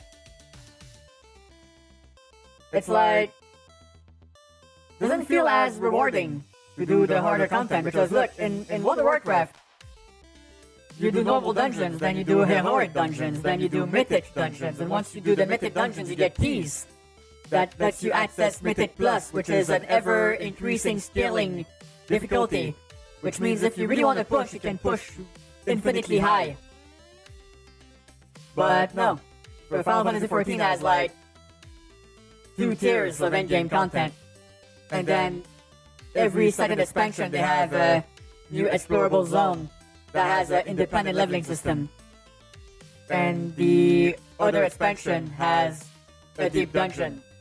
So it's like, if you like collecting things, then yes, Final Fantasy XIV will be a lot of fun for you. But if you like to make money in the game and like see actual returns on that, or an actual progression, like in World of Warcraft, you make money, you can pay your whole subscription. That's cool. You made a lot of money in Final Fantasy XIV. You just sit on it. Some people have so much money they end up at the guild cap and they have to put money into their retainers. Because once you get more than 50 million, unless you like buying a lot of the crafted gear set that invalidates a part of the actual endgame of the game, so you skip ahead a bit, then you don't have any use for money after that. Because the only use for money in the game is to bid on housing plots. That's the actual endgame. Housing. And it's instanced.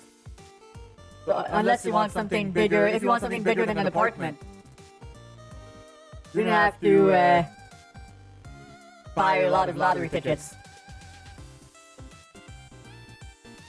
You'll just put at the golden saucer. I mean, they don't really they can't really do that, because golden saucer has a whole different currency.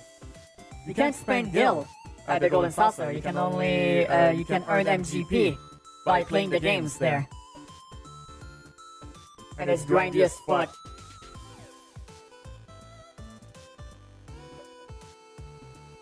There's those who have max skill and all the return. Yeah, exactly. As I said, once you get to a certain amount of richness, it's kind of a waste. Hey, Lindsay, what's up? How are you doing today? So that makes me sad, because the Final Fantasy XIV community is awesome. I love it. It's great. People are so welcoming. I just wish the endgame was a little bit more complex. We'll have more things to do. That's it. So at the end of the day, it's like you spend about a month gearing up your main after you finish the story, and then you start gearing up outs by doing roulettes. And then if you want to try your hand at savage raiding, you have to find a like-minded group of individuals, because some people are very fucking sweaty in that tier of content. I'll spare you the details, but I'm not good at the game.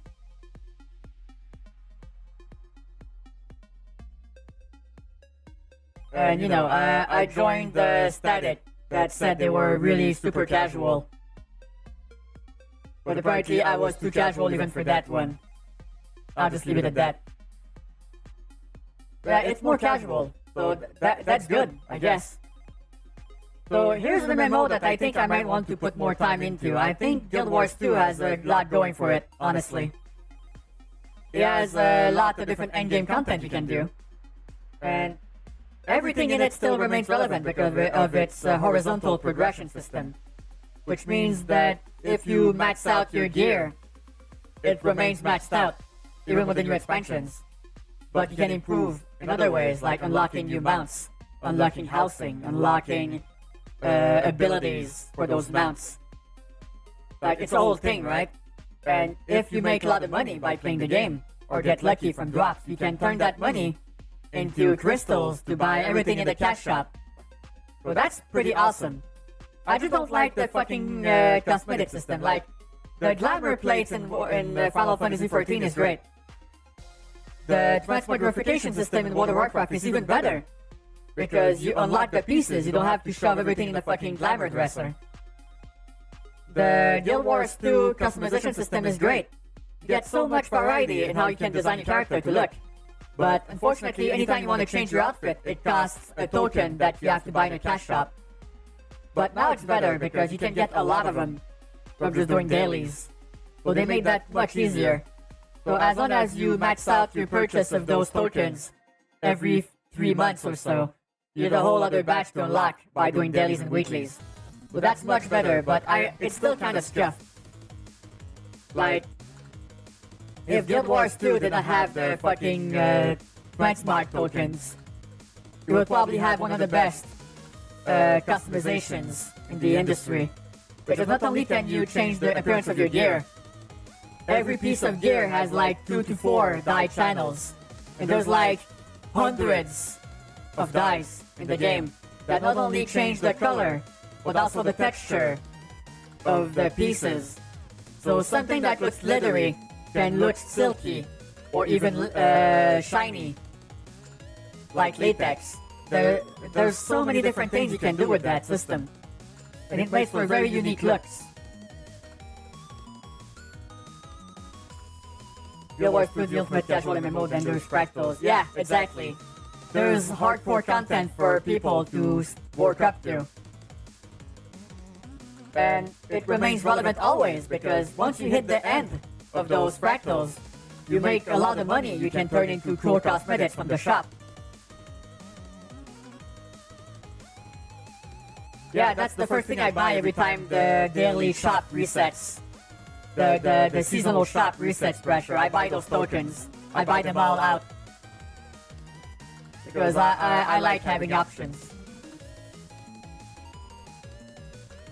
Glamour dresser system sucks. So much armor on there. Yeah! There's no way you have enough room. And even the glamour plates. It's like... I mean, we used to have way less of them. But even 20 now doesn't feel like enough. Because if you level up a lot of classes, and each classes have like 3 or 4 different looks you want, since appearances in the game are class bound. So your white mage glam doesn't work on your warrior and vice versa. Because they want to keep class identity distinct or whatever. Which is kind of silly because a lot of level 1 gear pieces, just for glamours, end up making you look like nothing. Like, oh look, that girl in the bikini and the big sword is the tank. Or she could be the mage too. Or she could be a healer. But no, gotta keep class identity distinct.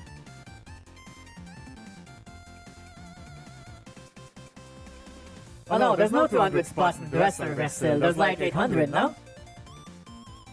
The Glamour Dresser has like 800 slots now. But yeah, so Guild Wars 2 also has another advantage on the other MMOs. It's buy to own. No monthly fees. So it doesn't make you feel guilty if you stop playing for a bit. And you don't lose your progress when you come back because of its horizontal progression system. Oh yeah, I mean it used to be, yeah. And people were going fucking crazy. Even some people are trying to hit the fucking ceiling every 100 items. I mean, last time I checked, I had about 400 in my glamour dresser. And I have a lot of outfits. So I mean, I can imagine there's more possibilities there. You actually won an eternity in Guild Wars 2. I mean, did you sell it? Because I mean, legendary gear looks nice, but I feel like the money you get from selling it instead will progress your account way more. That's how I see it. The only thing I don't like about Guild Wars 2 is the fact they don't have like healer, tank, DPS trinity. You know, they have some tanking, they have some healing, but it's all like boon based. And it gets really weird because it's like the party compositions in those things are all like, okay, so you have two supports, you have DPS and you have a tank, maybe sometimes, but it's mostly just DPS. Everybody's gotta stand in the place where all the boons get applied so people can have like 50% more DPS. It gets pretty crazy. Yeah, being able to swap stats is nice. I don't play a lot of specs myself, so I'm thinking I'm just gonna stick with Ascended gear. Because I hear the grind for legendaries is fucking crazy.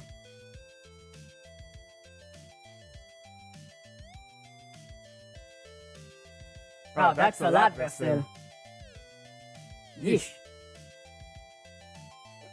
No, that's what we call dedication to fashion.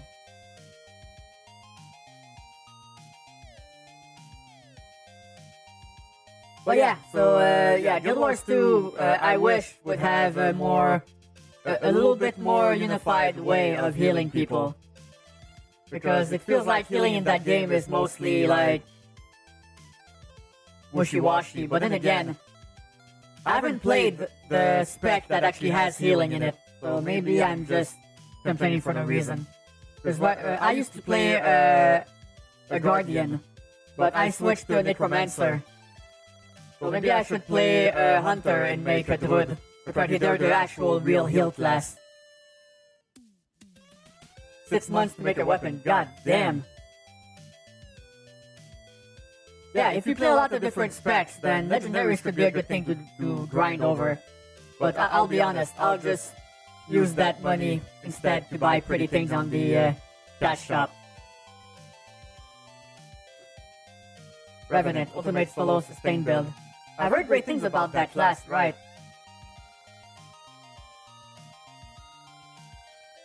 Oh my god, yeah.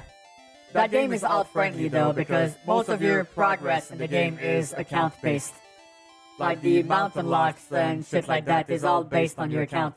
So if you unlock the flying mount on one character, you unlock it on all characters. Which is really great. It doesn't make you feel like you're wasting time if you play other characters. Not only that, as I said, all content remains relevant. Some of it owns you more money than others, of course, but you can still do it. It's like people hang out and there are incentives to do original core content with no expansions, because that gives you points you can spend to unlock fun things like AoE looting, and if you spend a lot of points you can even unlock automatic looting, which apparently is a fucking godsend for farming in general. Look, heavily references Guild Wars 1. Yeah, I didn't really get much into Guild Wars 1, I have it. But I feel like my brother has the actual box and CD key.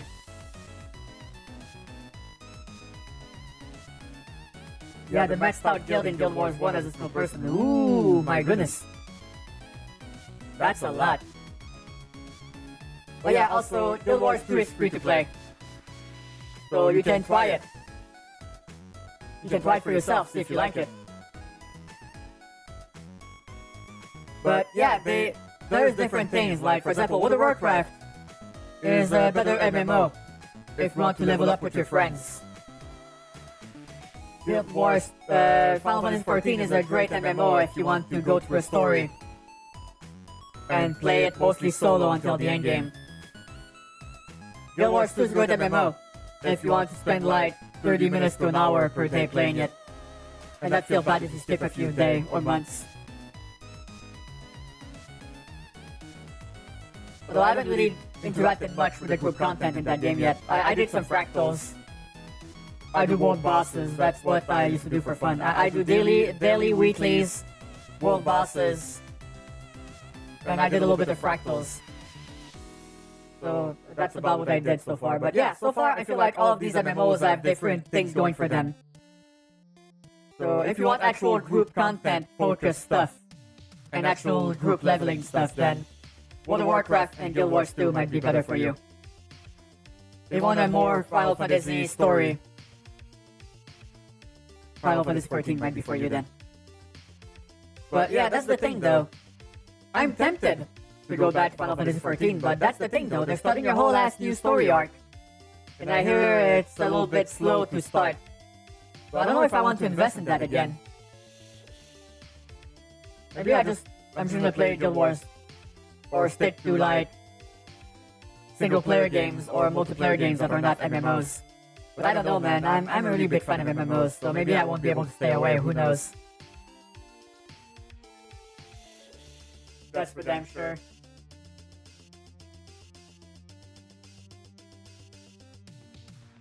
Yeah, I mean, at least in the good sense, we have a lot of options now. Well, that's fun. Because, I mean, if you want to try Guild Wars 2, you can try it for free. If you want to try Final Fantasy 14, there's a real extensive trial. Yeah, it's like you get to go all the way to the end of Stormblood before you figure out if you want to buy it or not. And by that point, you'll know if you like it or not once you get to the end of the trial. So you don't even have to pay the monthly subscription until you unlock the full account. So don't do it until you're sure you would enjoy the game. Or that you run out of the content in the trial first. Because that's something my brother unfortunately did not do. Because he played before those were not that was an option. So now it's like anytime he wants to give the game another shot, he has to buy a monthly subscription. And he gave up like 3 quests before the start of Heavensward. So I'm sad in a way, but then again, I don't really play much Final Fantasy 14 anymore, so maybe I guess that's fine. Most of the expansion for Guild Wars 2 lets you build a house and has a new crafting progression. Oh boy. How is the housing in Guild Wars 2? Because I like the housing in Final Fantasy 14, I just find it sad that it's non-instant. So a lot of people don't have access to it in any meaningful ways.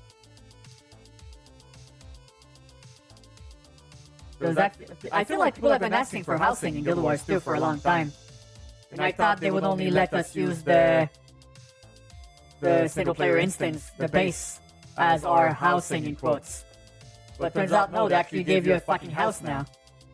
And their expansions don't cost $70 fucking dollars. They just cost $25. And they're the way they're set up is very like self-contained, so you can still enjoy the main draw of pretty much everything in the game, even if you don't have all the expansions. Because like, okay, if you want to do a specific raid, then yes, you need that expansion. Or if you want to flying mount, you need the Path of the Obscure or Path of Fire, but that way is way grindier, I think.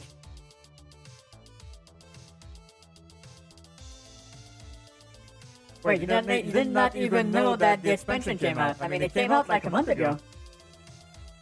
Oh my god, Josh with the surprise Pikachu face. Pretty good.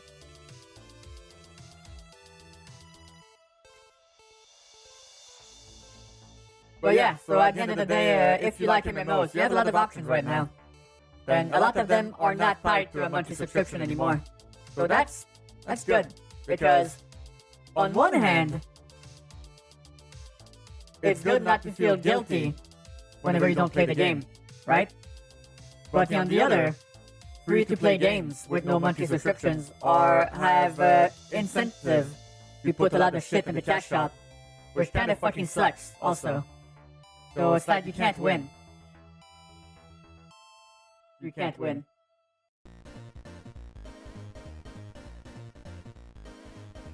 Oh my goodness, that's a hell of an emote, Lemon.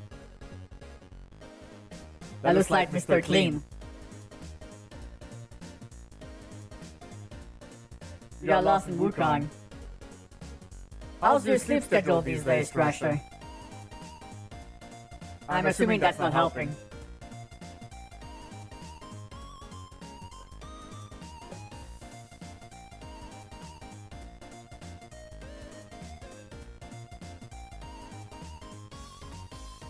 That game also looks pretty cool, right?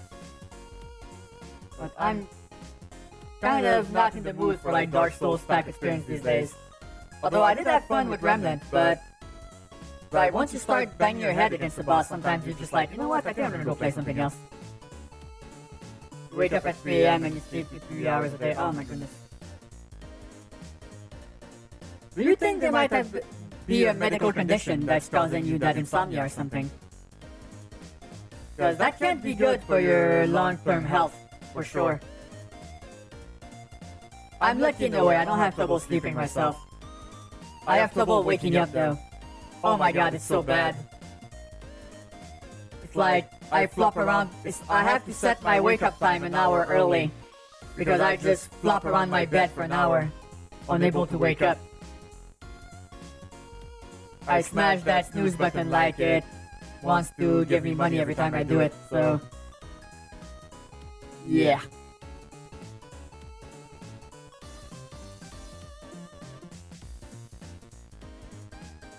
I feel like that's probably gonna be something that I have to fix once I get back to the working grind. I have thought about maybe getting a evening shift job, so I would go to work at like 11 in the morning, so I could wake up a little bit later. But the thing is, I feel like that would probably work better for my cycle. But if I want to ever hang out with my friends ever again, not on the weekends, I'm not gonna be able to do it, because if I finish at 10 PM, who the fuck wants to hang out with someone at like 11 PM at night, unless they also work nights? So yeah. I want to be a little bit more social RL. I don't feel like I'm going to be able to achieve that if I work the evening or night shifts.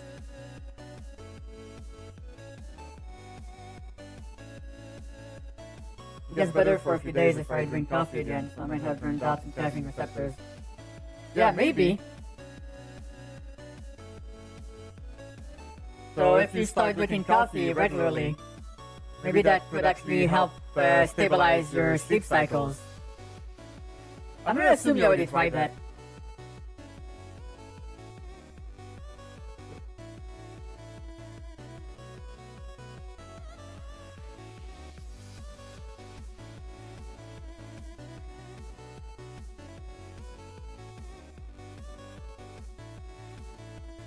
While your RL buddies work graveyard shifts, so I end up staying awake all night. Ah, there you go. Well, you know, at the end of the day, you pick the shift that works for your body. And you make friends that have similar situations, and then everything fixes itself. You can really go for a hot chocolate right now. Yeah, it's weird because you're heading towards your own version of summer, right? But apparently the weather is not catching up yet. Although I feel like you're probably happy about that. I know you hate hot temperatures. So you probably enjoyed yourself the last few months while we were sweating our heads off.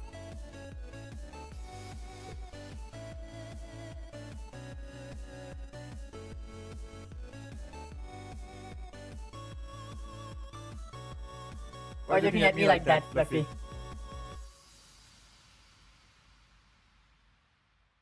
It went colder now than it was in winter. Yeah, I mean, here's the thing, right? I'm a bit torn on what I enjoy the most because I do like summer. It's fun when the sun goes down at like almost 10 PM. That's fun. But the thing is, it's the colder temperatures also bring the sun down with them. So that means you'll leave work some days in the winter and it's gonna be dark. It's like, it's dark when you wake up, it's dark when you come back, it's fucking depressive. So that part I have problems with. But being able to wear a comfy sweater, or just sitting down on my couch and putting a ton of comforters on top of me and watching movies, you can't do that in summer unless you crank the AC up a lot. So, you know, they have good and bad parts, honestly. God damn, Crasher. Yeah, we had the whole week without any rain, and it was like 30 Celsius with the humidity pretty much the whole week. It was a great week. I just wish it was a little bit cooler. So I think that's why I think most of the time I do enjoy late summer, early autumn, and I also like late spring. It's like the in-between spots are pretty enjoyable because you're not sweating your balls off, but you're also not freezing either. I just wish I could be 4 seasons of that, please. Thank you. Yeah, that would explain it. And also, you know, the whole world's weather is kind of fucked up now, so I feel like those types of weird weather patterns and extreme shit is gonna happen a little bit more often. Like, we almost had a fucking monsoon season here, which never happens. We broke a record, a 30-year-old record, by more than double what the original record was in daily rainfall. So yeah, it's been fucking crazy. It's like every single year, something fucking insane happens weather-wise. Like, two of my friends had real problems because of that. Like, one of my friends had to redo his whole fucking basement because it fucking flooded on that day. And the other person lost their car. Like, totaled their car. Because they parked it in a place that flooded in like not even 10 minutes. Nothing they could have done. The water rose so fast. Yeah, so it's crazy shit, man. It's unfortunate too, because once the weather gets bad enough, I can leave the planet. You guys can't. So I hope that the governments of your planet will wake up before it's too late and try to do something about it, instead of chasing ever-increasing numbers on a sheet somewhere. Because if number goes up, it means good, right? Number almost always goes up, if not disaster.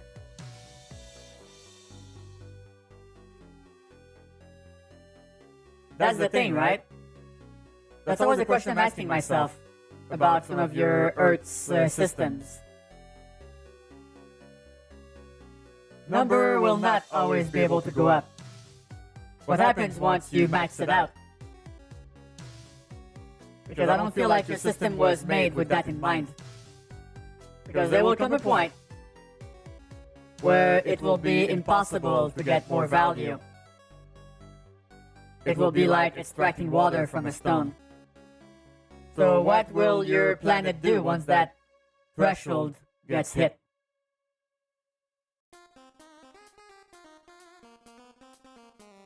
You're gonna realize that money is not edible. Anyways, on that very uplifting note, I need to take another little break. I don't want you guys to get blasted by ads. So I have to do it in a tactical moment where you will not be watching. So take this 3 to 5 extra minutes. Stretch your legs, get a drink. Look outside your window wistfully, full of hope for the future. We'll come back in a few minutes. Be right back. And if you subscribe, you'll see some lovely fan art instead. Thank you.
Alright, I'm back. Sorry about the delay. I wanted some carbonated water, but I realized I forgot to make any. So I had to make a quick batch. You know, the heart wants what the heart wants. I don't make the rules. I mean, I do, but... well, you know.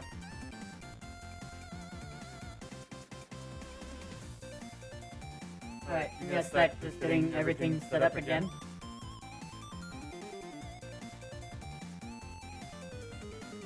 Don't worry about it, Fluffy, it's fine. Alright, okay. Everything's still tracking. Okay, perfect. We're back.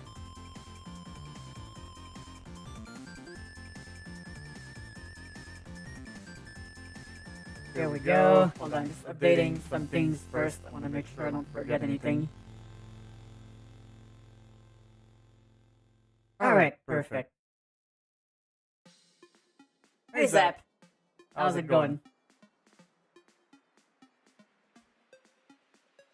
Why are the game thank goodness you're here? I think I've seen the Game Grumps play a little bit of it. Looks kinda wacky.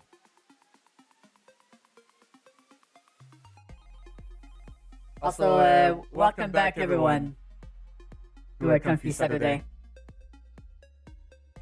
For those of you just joining us, I'm Jeffy, Italian fashionista. I love humans, I love fashion and cute clothes, and I also love gaming. I don't really play it as much on stream though, but in any event, we're hanging out today. The best time to talk with me because I'm not distracted by a game or video. At least for now. We'll see if I end up playing a game or something, but I don't know. I kind of like just chilling today. It's been really nice. Yeah, the Game Grumps are awesome. I mean, you know, sometimes they get a little bit lost in the sauce. But sometimes they're entertaining.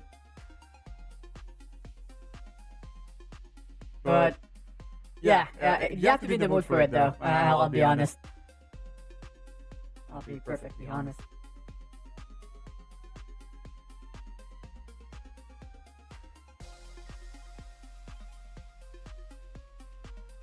I mean, jumping. All right. Right. What game was it again? This is like first burnt all my money, and then Dan just fucking laughs for 5 minutes straight. What was it?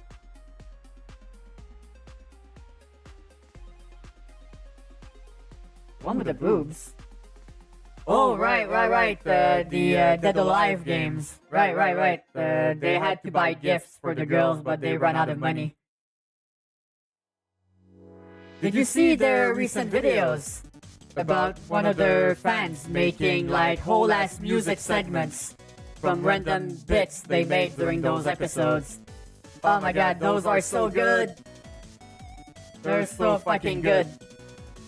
Like the people making those musical interludes are so fucking talented.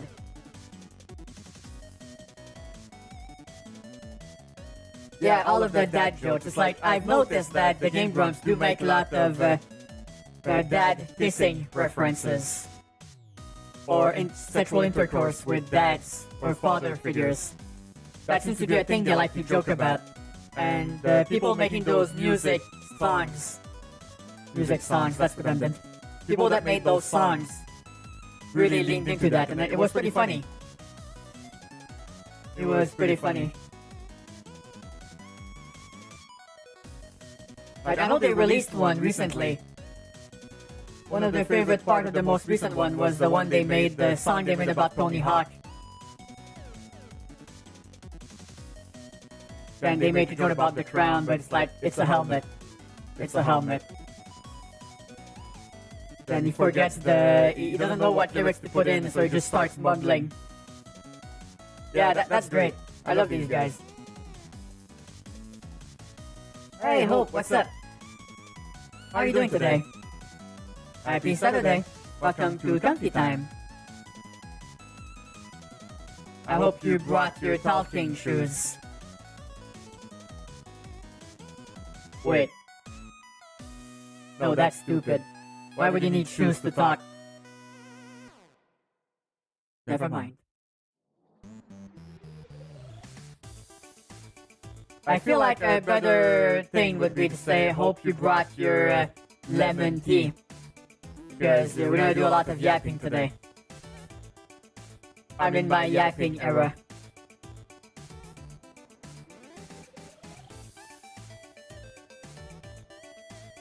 Yeah, so this weekend is TwitchCon. From what I've seen. That's pretty neat. I hope people are having fun over there. I'm kind of past that point in my life. I find those huge crowds to be kind of overbearing. So kudos to people that can go to these places nowadays. I don't really have the fucking motivation for that anymore. I used to go to Comic-Cons a lot. Well, a lot. A few times in my 20s. Don't really do that anymore. Just kind of exhausting. The shoes are made for talking, that's just what they'll do. I know what this reference is. I'm like the Captain America meme. I understood that reference. But yeah, TwitchCon is happening right now. So a lot of people are currently not streaming. So people that don't go to TwitchCons are here to go like, hi, we are here. So we have to capitalize on that.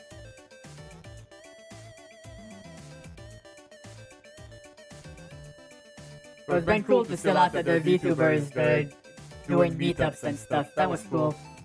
I even saw pictures of the Iron Mouse TV walking around in Croats on the convention floor. That was kind of nice. It's amazing what technology has allowed Iron Mouse to do, no matter even with her current condition. So that's been pretty refreshing to see. Probably one of the most hard-working VTubers in the industry.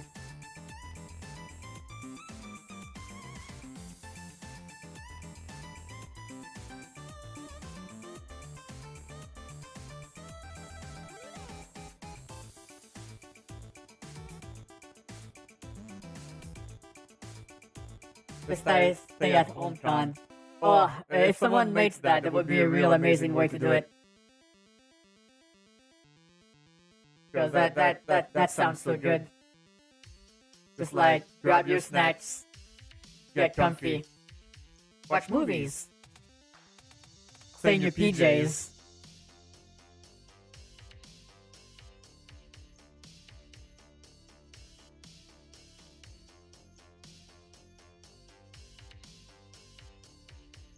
Hey, welcome back, Max.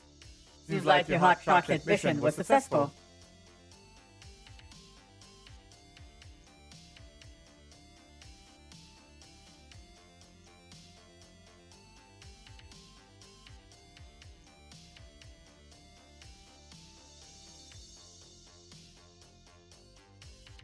Oh, nice. That. It's like. A part of me kinda wants to get a pet, but another part of me just wants to relax and not have to deal with it. So. I don't know.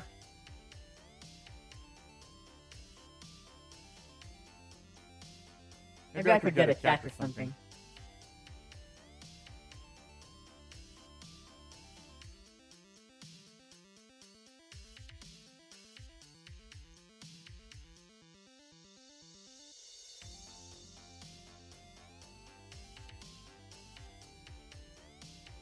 Almost a year old. Ah, that's awesome. Although the first 2 years of a dog's life are kind of hard to deal with because they have so much energy and they're so hyper. Like my brother has a Great Dane. They got her when she was like 3 months old, right? And the first 2 years was a fucking tornado. And those dogs get real big, so that was a really big tornado.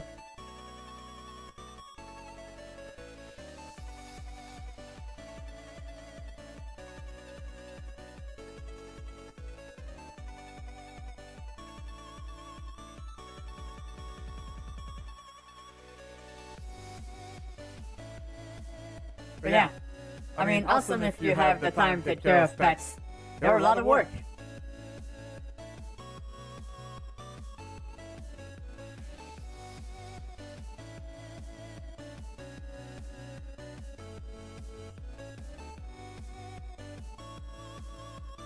But yeah, I mean, on one hand, that could be good, right? Maybe it would get me to go out more often. But they can be kind of expensive, right? Not only that, I have a lot of VR equipment laying around. I don't want them eating all my cables. That would suck. 'Cause those VR headsets are expensive. Although I don't really play much VR anymore these days. I still have all the setup ready to go, and I don't feel the need for it anymore. I guess I just realized I'm getting a little bit less social as I age. Which doesn't sound like a good thing, is it? We're gonna have to look into that.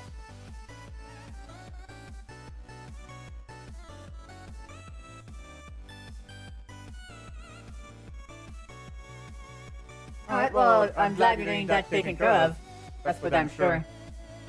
That's another thing they don't tell you about owning pets is that sometimes they'll have a lot of issues and then you'll have to spend a fortune in veterinary care. Yeah, veterinarians are not cheap. They're actually very expensive. Holy moly.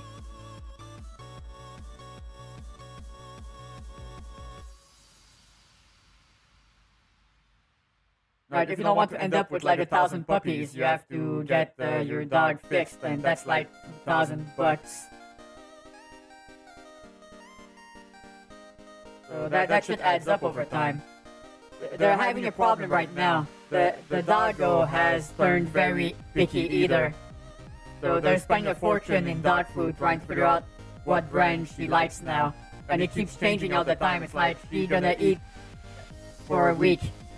And then she gets tired of the food and now wants something else, so she stops eating and starts losing weight. It's incredibly frustrating.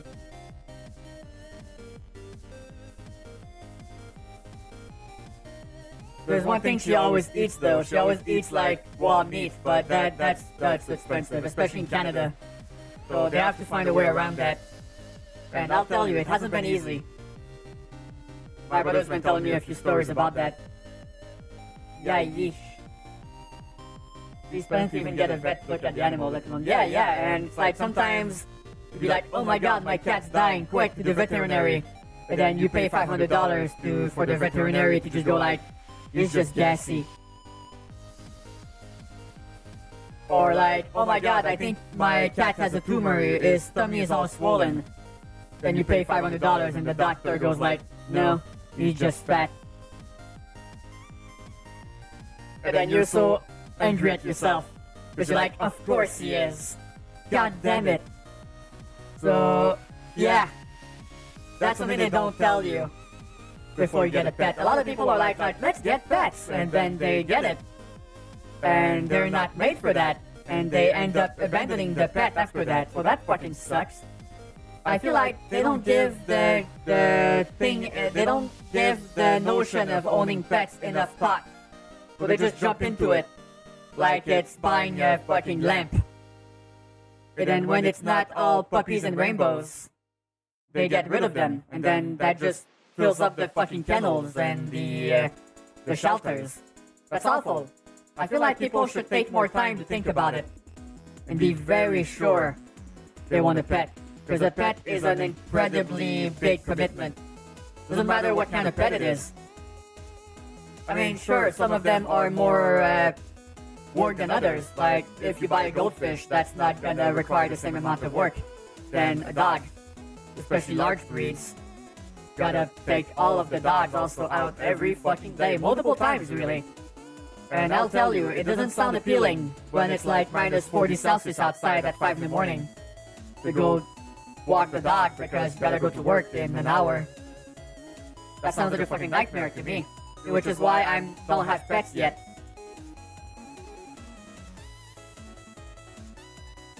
Yeah, and I mean, that's very nice of you to do, Jabs. But they shouldn't have gotten those pets to begin with. So those people need to reevaluate their priorities. I mean, it's better to give them up to a shelter than just fucking drop them off in the middle of nowhere and escaping. Because, some people, they move their house. And they just leave their pet in the fucking apartment with the door open. We're like, you're someone else's problem now. How much of a fucking asshole do you have to be to do that? That's fucking crazy. That's mean. Jesus Christ. Better filter feeder with interface reliability. Yeah, it makes things up easier from what I heard. But yeah, at the end of the day, it's... People need to take that shit more seriously. Because I can't even begin to imagine how many pets just die every year because of that kind of fucking neglect. Why look into employment at an admin building at the university? I mean... Maybe. I mean, I've applied to a few schools. But right now, I feel like I'm trying to I'm gonna try some more customer-oriented roles for a bit. Like, still in administrative stuff, right? So, you know, taking calls, giving tech support, answering questions, filling out forms and shit. Those are the parts I enjoyed the most of my other jobs when I was a secretary at a professional office. So I said, why not find a job that's mostly only that? Maybe I'll get paid a little bit less, but if I get to do my job and go home without having to think about all the fucking projects that I have to finish, that would be a load off my mind. So I'm lucky. A tech support firm called me, emailed me yesterday night in response to one of my applications. So they want to meet me virtually next week. So hopefully that turned into a job. Apparently they do all the training. So that was my favorite part of the job back home. And the last time I worked was helping out people like, oh, my Excel is not working, and I would explain to them how it worked. So I already did that when I was a secretary. That would just be working to my strengths, right? Because unfortunately, I'm not a good secretary in one very specific way. Being a secretary, you have to do a lot of proofreading, right? So my English is mostly perfect, written-wise at least. But my French, which is actually my native language, I fucking suck at writing it. I mean, I'm better than I used to be. I had training in that sense, but I forgot a bunch of it. So I make a lot of typos. Well, not exactly typos. It's grammar, right? The fucking grammar in French is fucking hellish. So that always been my weak spot. So full secretarial work was always a little bit challenging for me. So finding an office job that focused a little bit more on the parts I do like of secretarial work, with a little bit less emphasis on the parts I suck at, is probably going to be a better fit for me. But we'll see how that goes. I know I've also applied to some jobs where you work like in insurance. You treat cases and shit. That would also be something I wouldn't be against doing, because that's like you deal with people, but not in person where they can punch you out. That's why I like talking to people over the phone or online or respond to emails, because they can get as angry as they want, but they're just a tinny voice on a phone line or words on a screen, and those don't punch back.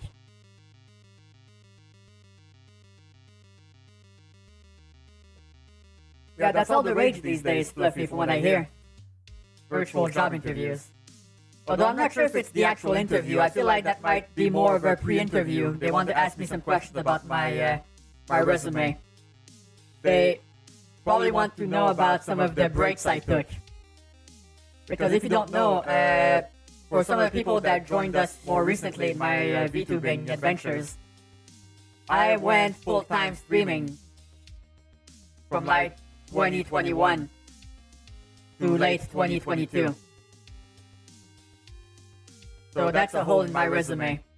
And I also went full-time streaming from late 2023 all the way to now.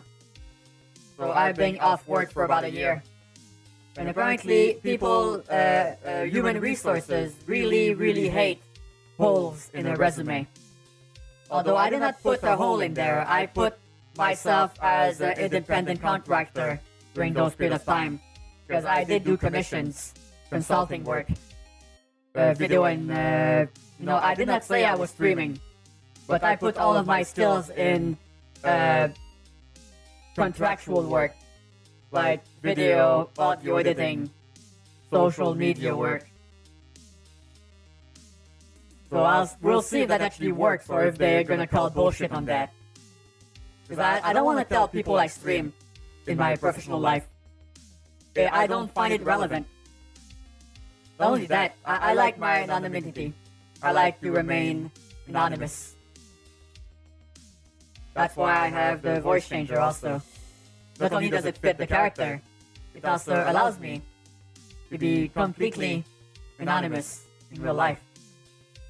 So I guess we'll see if the employers don't react negatively to these contractual work spots in my job history. Yeah, it is not easy to get a job these days, that's for sure. It's funny because when I finished my first full-time streamer stint, I was able to get a job in like a week. I literally applied to one spot, and I almost got called back the same day. So the job market back then was way easier than it is now. Because they almost jumped on my head when I applied. But now I sent like about 20 resumes, and I only got one callback. So I feel like the job, the working climate right now has probably degraded a bit since last year. That's my theory, at least. Feels like companies are not hiring as much, or there's more people off work, so it's making getting a job a little bit more difficult. Although my field is a little bit more open, considering the average age of the people working in that field is like fucking 60 years old. Because, nobody wants to be a secretary when they grow up, so that's a big niche I filled with my professional training. I think they realized we're streaming like this, I mean, just the fact I'm a VTuber would probably send some people in the professional work sphere running for the hills. Because not only is it niche, I live in Quebec, And we're always a few years late to the party when it comes to cultural stuff, right? So we barely started getting French VTubers, like Quebec French VTubers, like 2 years ago. So I feel like if someone realized I streamed and found a way to find my actual channel, that would probably get me fired. Because some people are too old to understand what VTubing is. And not only that, how I do VTubing myself is a little bit weird to begin with for some older gentlemen. Because I'm male IRL. I present as feminine on stream. And that's already weird for some people. So and then you add the weird voice on top of it. And some people just can't handle it. Like, only a few of my friends know what I actually do here. And when they stumbled on my stuff at first, I did not tell them about it, they found it. And they fucking freaked out at first. They got used to it, but at first they were like, what the fuck? So, yeah, it was a bit of an explanation, that's for sure. In Quebec, you're just finding out Kurt Cobain died. Okay, not that fucking backwards, Gabs. Come on. You're a streamer. Might not sound as crazy as you think, but maybe don't log on looking at... I mean... Yeah, if I do a virtual interview and I forget to switch the webcam correctly, and this pops up, I'm fucking cooked. My goose has been officially charred. Oh my goodness, I had a fucking almost... had a little anxiety kick just thinking about that. Dear Lord. Well, there you go, Jelly. Yeah, some people that are not into VTubers finding my channel sometimes they get pretty angry. They're like, you're lying about being female. I'm like, no, look at my frequently asked questions on my Twitch page. It's not a secret. Also, look at my name. Does that sound feminine to you? And if you listen closely, you can hear a bit of my real voice in this voice filter. Because my character has 2 pairs of vocal cords, so this voice fits. But some people really fucking hate it. I mean, I understand. I'm not everybody's cup of tea, and that's fine. You can't please everyone. If you try to make content for everyone, you end up making content for no one. Because that's the only thing that's gonna happen if you try to please everyone. I'm a chronic people pleaser. I've been my whole life. And it only brought me misery. So, take my advice. You do you. You will find your audience. And even if you're not, that's fine too. Life sometimes is about the experience of it, the journey. Sometimes results are irrelevant. At the end of the day, we all die, right? So how you choose to live your life should be the one you want to. Because if you try to live your life for everyone else because you don't want any conflict, you're gonna be miserable. I've lived a lot of my life like that. I don't want to do that shit anymore. I'm tired of it. So take my advice. My immersion. I'm sorry, Fluffy. I know you're kidding, but some people would actually believe that for real. It's like when a VTuber lets their audience know that they're married in real life, like some of the actual women VTubers. They lose a ton of subscribers or followers when they announce they're actually married because, unfortunately, there's always a subset of parasocial landies that think that by watching a VTuber or streamer, they can eventually work their way in somehow. That's not how that works. And yeah, some people lean into that perception, but it's not real. You know, it's fine to be on friendly terms with your audience, but, you know, you're not gonna go out with every single one of them. Although I know some VTubers lean into the whole, like, girlfriend experience thing, and I guess that's fine. They just have to be honest. And, you know, people have to realize that it's not real. Most people know that. But you got a few unhinged people in the margins that get real upsetty spaghetti about that shit. What's the foul bed? That's my cousin. What about him?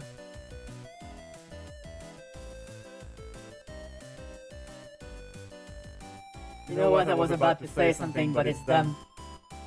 Okay, now you got me curious. Although I feel like, is it gonna be related to wrestling? I'm gonna go see the cat girl. She's a real cat girl, and I don't need 100 bits, so we're kinda an item now. Yeah, you're totally going out with her now, Fluffy. You got this. The algorithm is muting my ass. Help! Get me out of here. Hey! Baboom! Thank you for the follow, welcome.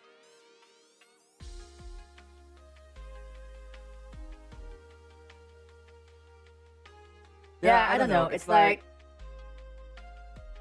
It's such a weird thing to talk about. Because... some people get really fucking deranged about it. It's like, I've seen horror stories. I've talked a little bit about that earlier today. But yeah, I present as feminine on stream. But I'm male IRL.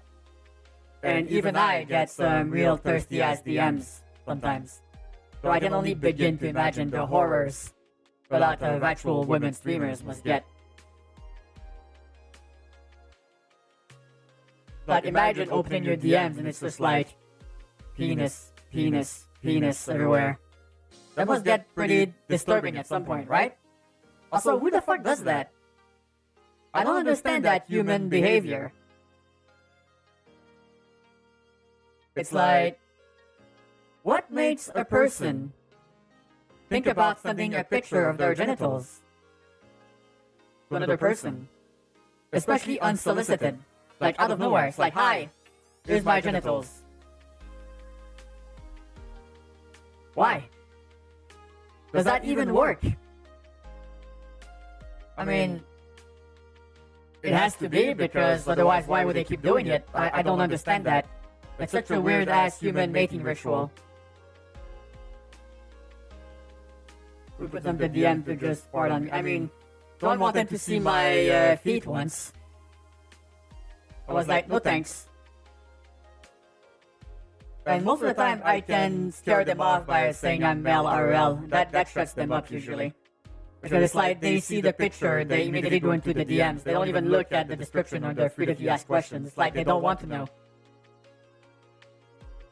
The sausage stream. Ew. You're lucky Alspino's in here. Don't say that, Max. You'll summon him. I think that works too often. Yeah, so that makes it even worse, Fluffy. I don't understand that. It's like, okay, I sent a creepy DM to that woman on stream. She's ignoring me. Maybe if I send her my genitals, they will reply. No. No, that's gonna get you banned. Or worse. I don't get that part. I do not understand. I understand though that some people are lonely. And it's sad that they get these thoughts in their heads about streamers. I mean, you can be friendly with your audience. And I guess sometimes someone does end up in a relationship from that. Sometimes. I'm assuming it's a really rare thing. Really, really rare. But at the end of the day, the boundaries always remain the actual content creator's decision. They do what makes them comfy. And you as an audience has to respect those boundaries. Or you might not end up a part of that community for much longer. But the problem is, there's a lot of VTubers that have problems setting and enforcing those boundaries. And I understand. You don't want people to be angry at you. I know. I'm a chronic people pleaser myself. I don't want people to be angry at me.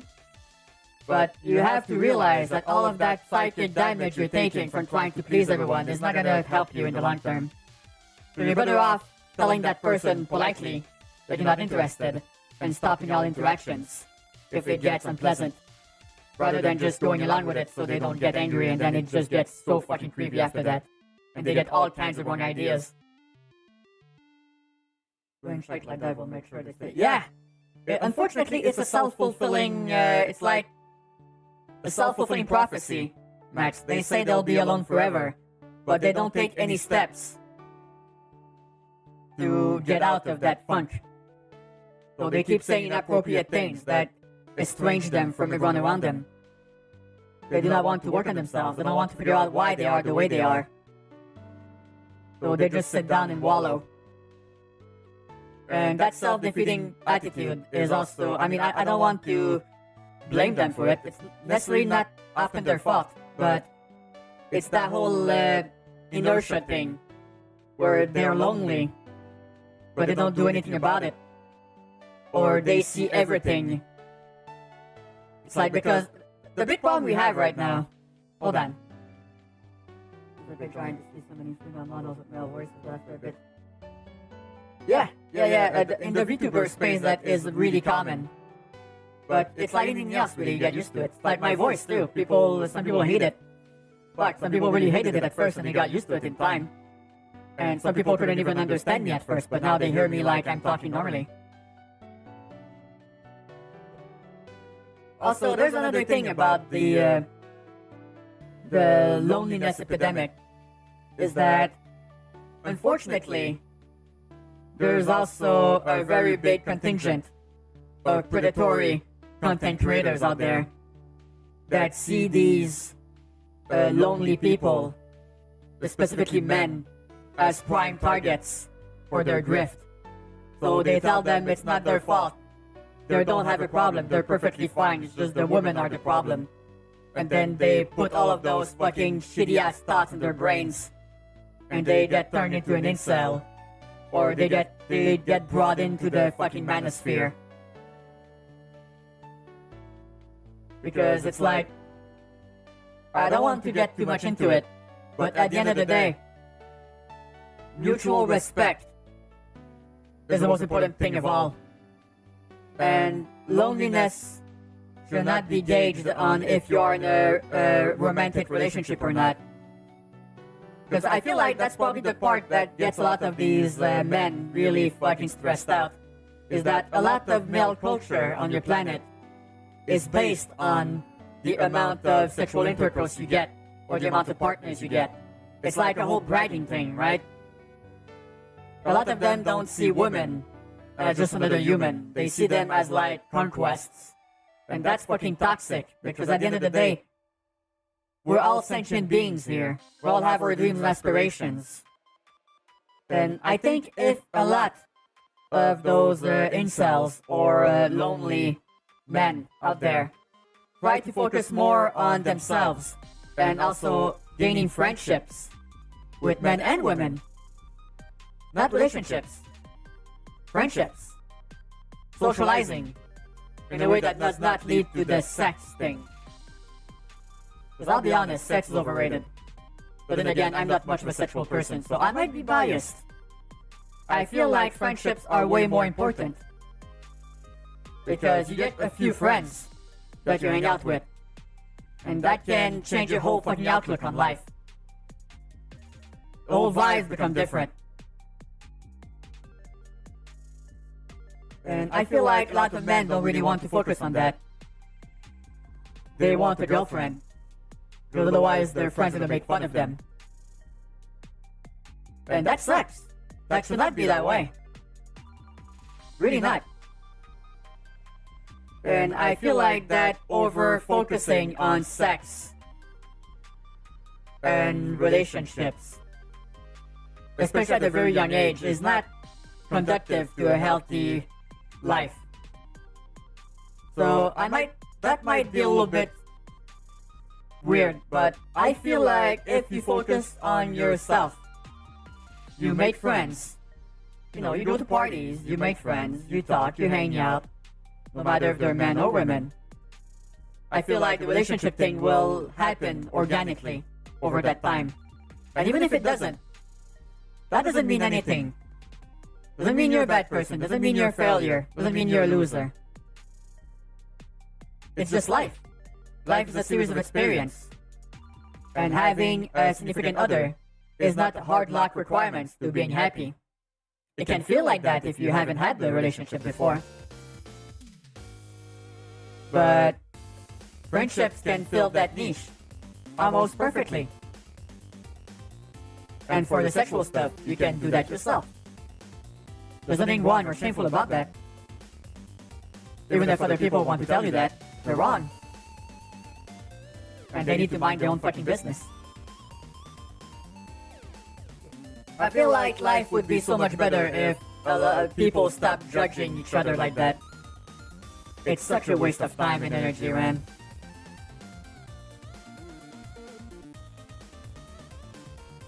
Oh my god. I don't know.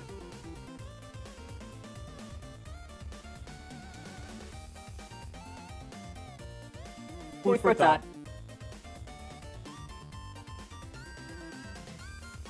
Because, you know, for myself, I've been focusing on friendships my whole life. I had a few girlfriends, relationships. I've done the whole shebang quite a few times. And I haven't been with a significant other for quite a while now. I don't really miss it. I find satisfaction in my friendships and my hobbies. And that's okay too.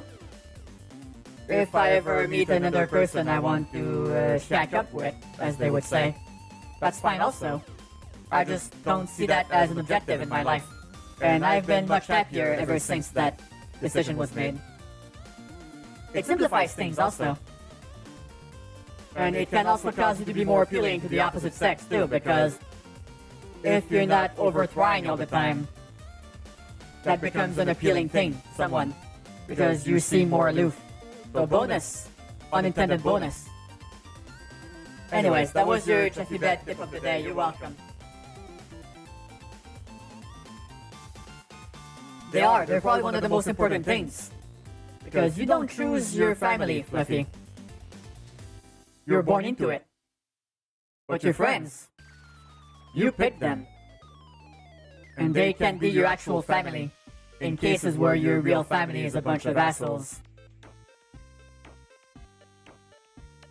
So that, the term I think is found family, right? For people who were disowned or kicked out of their family, they make their own family together.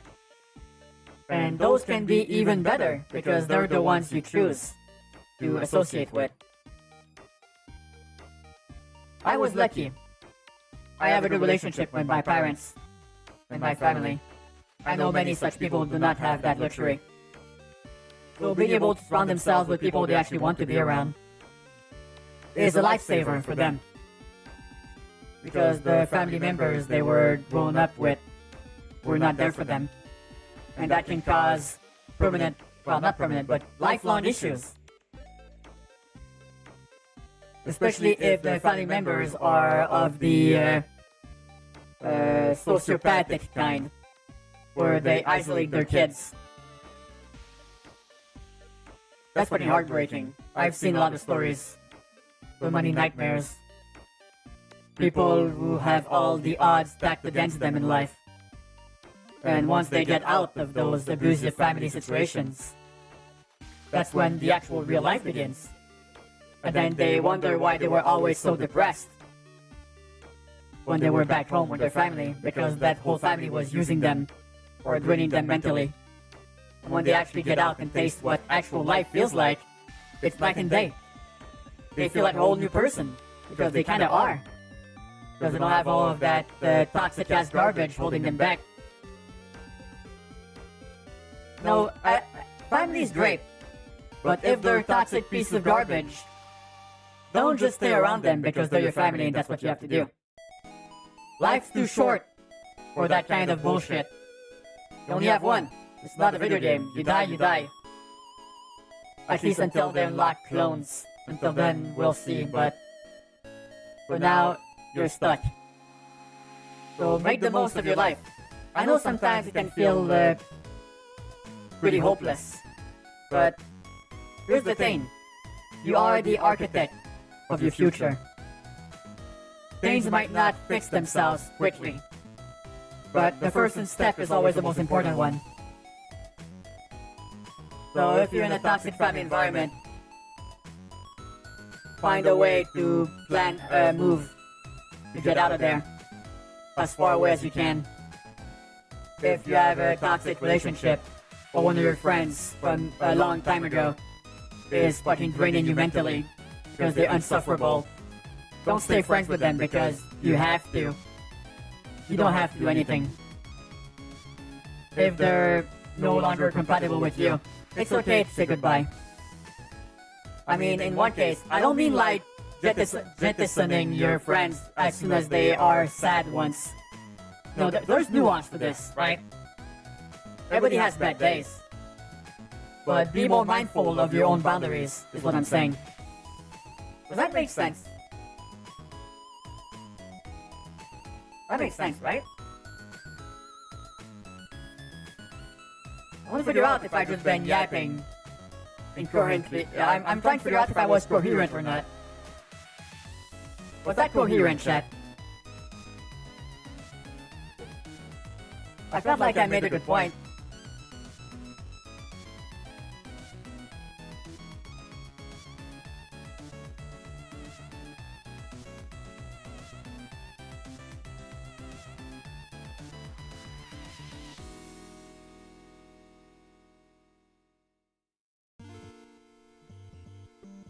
Alright, that's fine.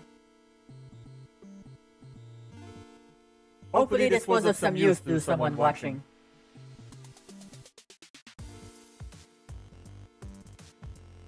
Alright, let's see.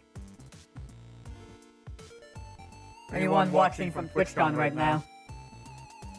And I hope they're having a good time. I heard some unfortunate news about this TwitchCon. Apparently someone got roofied.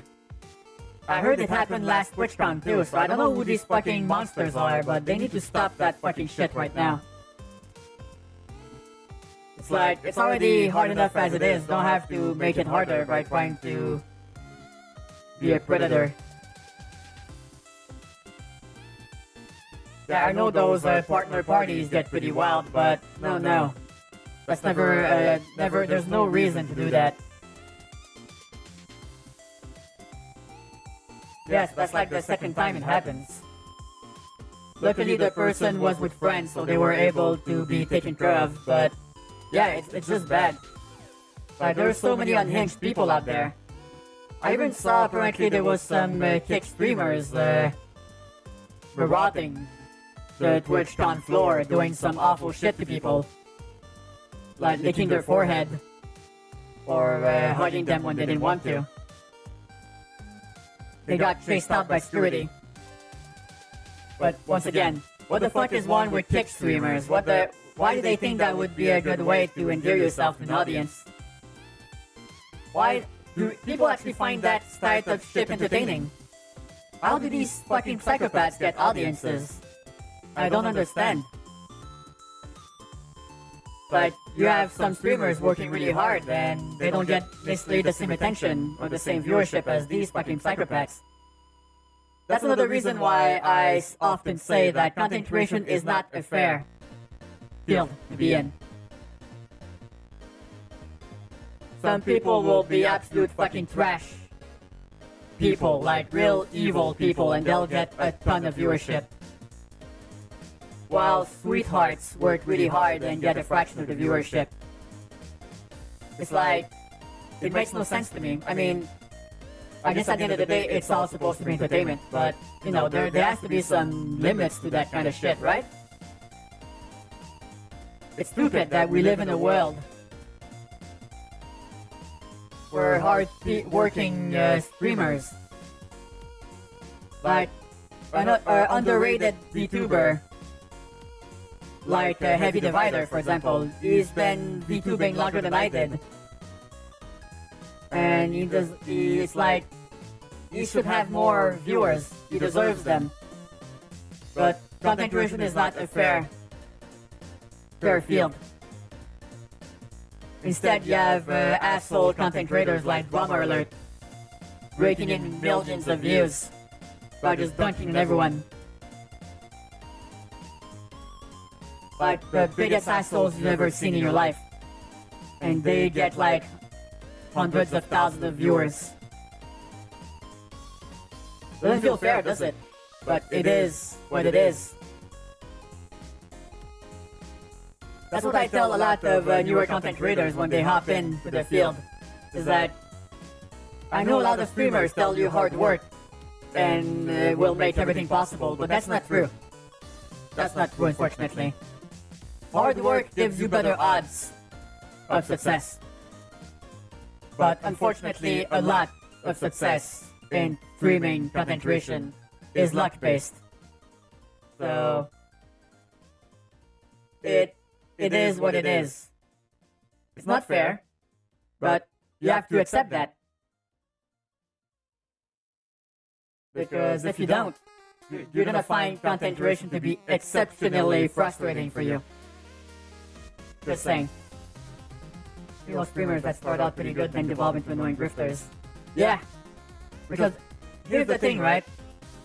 Some streamers start out with good intentions, but then they get frustrated by the lack of growth. And they think by going down the grifter, rage baiter pipeline, they'll have more success. And sometimes, yes, that happens. But then you have to live with yourself after the fact that you have resorted to those tactics to bring in an audience. Not only that, the audience you will bring in will be one you will hate. Imagine streaming to an audience that hates your guts. That's what you're gonna end up with. There have been so many of those in the last couple. Oh, no kidding. No kidding.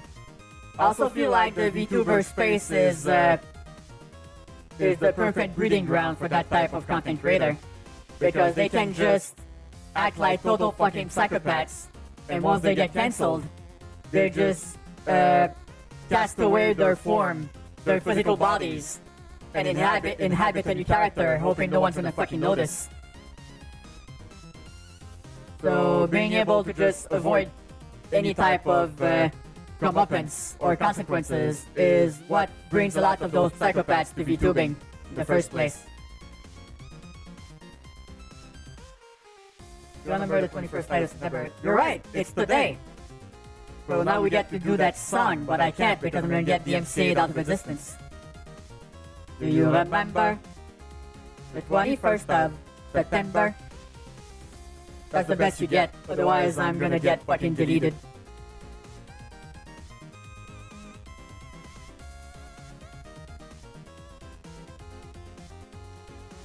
But yeah, at the end of the day, there's no shortcut in content creation. Everything has a cost. So if you grow on the misery of others, eventually, the audience the community you will surround yourself with, will come for you too at some point.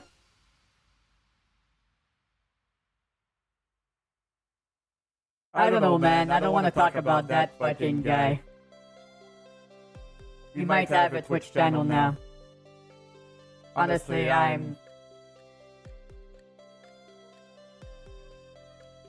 no comments. No comments. Ugh.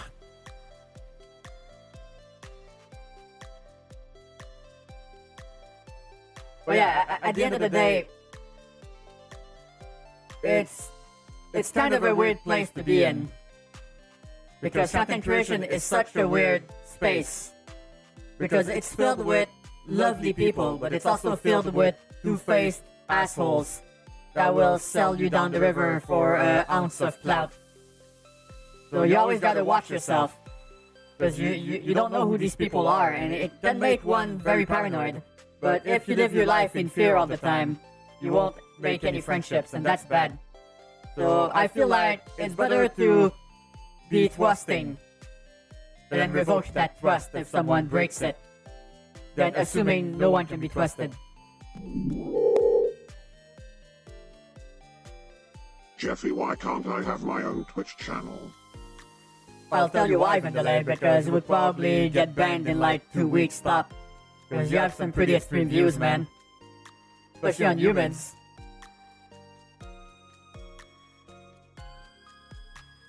Oh my goodness, I don't want to get down that rabbit hole. We'd be here for a while.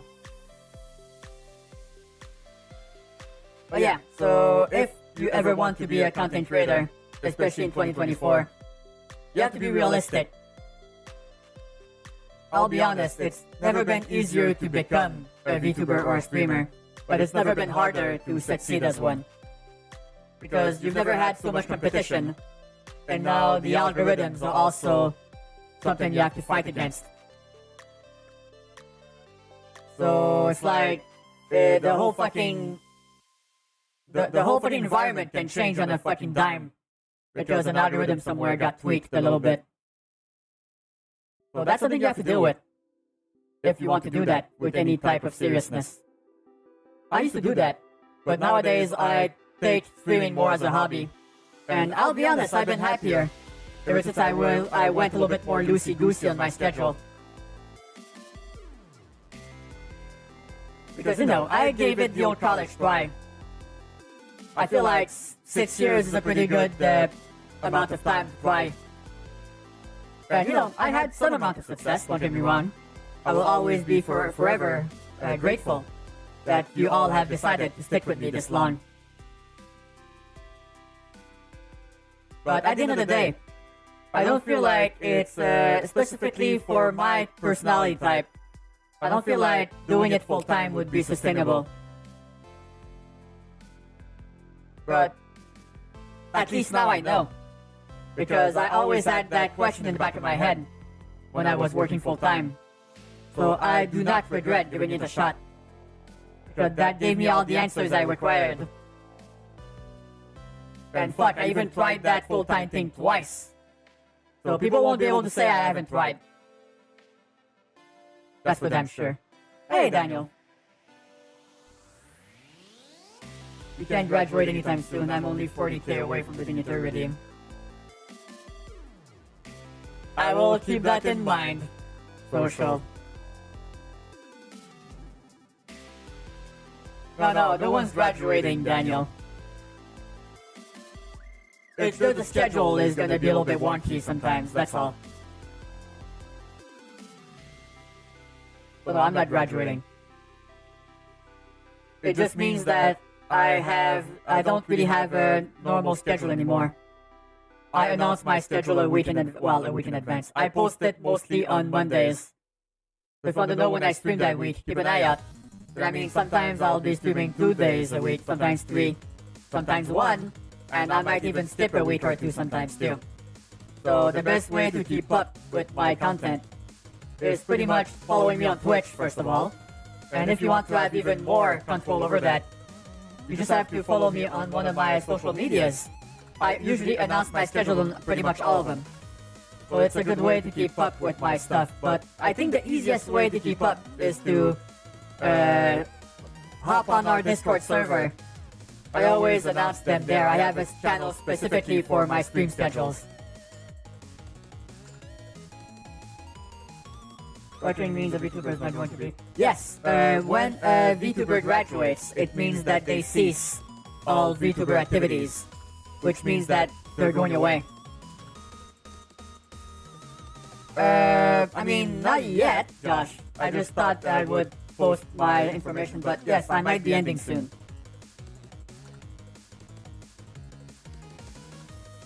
Not right now, but maybe soon. But yeah, so the graduating term comes from Japanese idol culture. When someone graduates, they cease all professional activities. So it's a fancy way to say they quit. I mean, yes, I understand that totally, Josh. That's usually how I end my stream. But it's like you're partially correct.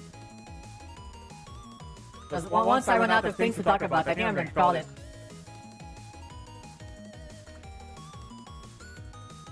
But yeah, I'm not graduating. But you might be seeing me less often, that's all. Because I've been thinking of maybe just streaming one day next week. Maybe just Friday. And I know for one thing certain though, you're gonna see me a lot on the week of the 8th of October. Because that's when Silent Hill 2, the remake, comes out. And I'm probably gonna be streaming that shit every night until I finish it. So be ready for that. I might also have a collab planned with a friend of mine.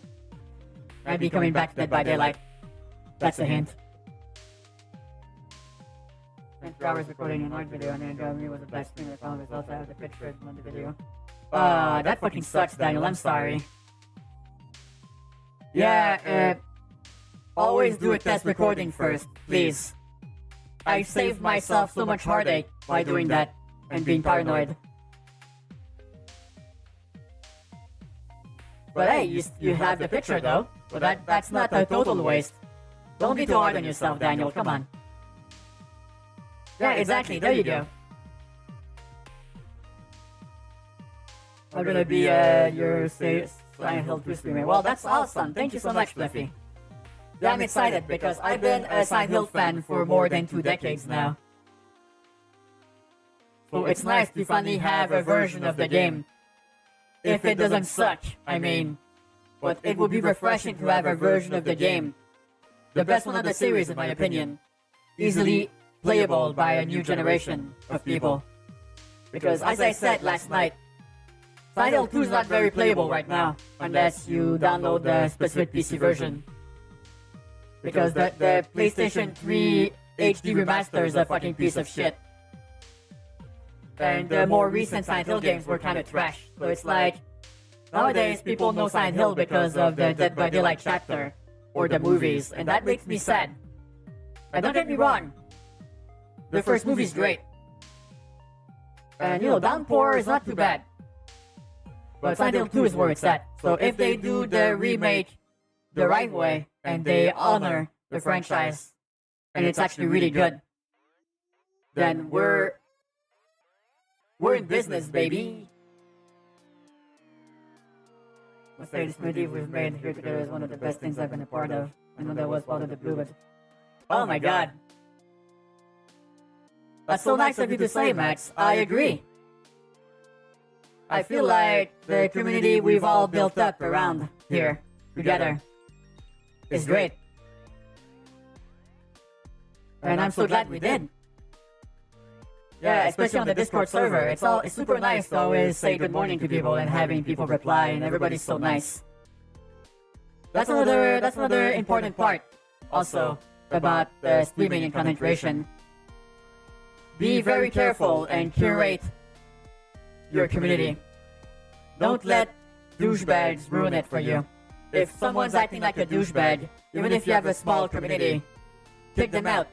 Don't tolerate that shit, because these people will bring in more assholes with them. And next thing you know, your whole community is going to be full of them. So always be very mindful of who you surround yourself with. That's very important for community building. And I think our little community, our little corner of the internet is a great example of what a great community is. I know I don't mean to toot my own horn, but Matt said it, not me. And it's true. This community is awesome. I feel like we brightened the lives of a lot of people over the years, and will continue to do so. Am I gonna make a new outfit for Mon Maldo? I don't know, man. I don't know. I haven't been much in the 3D modeling mood recently, to be quite honest. Maybe. We'll see. Maybe I'll have a splash of inspiration at some point, and I'll make a new outfit. But right now, I feel like 40 outfits is a pretty good amount.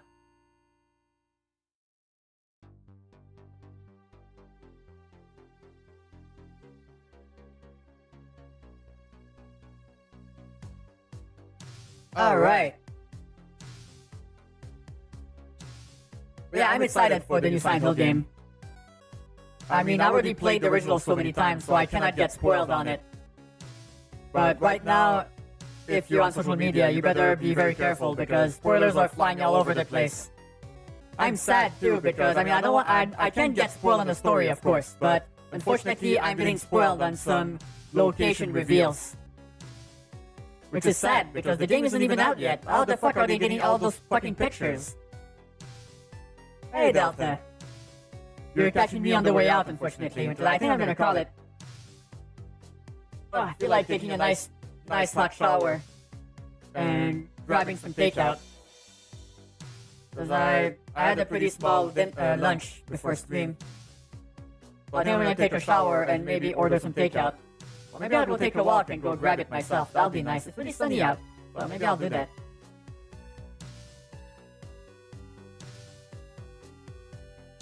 Yeah, today was fun. I mean, I initially wanted to play a game, but that's what's fun about Comfy Saturdays. Sometimes we play a game, sometimes we just hang out and yak way too much about things that might or might not interest you. But I'm having a blast, and sometimes that's all that matters. I'm not sure yet, Max. I'm thinking maybe some sushi. I haven't had that in a few weeks. Alright, so I'm gonna send you guys over. Let me see. Who are we raiding today? Bringing out too much for the game. I mean, on one hand, yes. But on the other, I like having that option. It's fun. Alright, let's see. Who am I sending you guys over to today?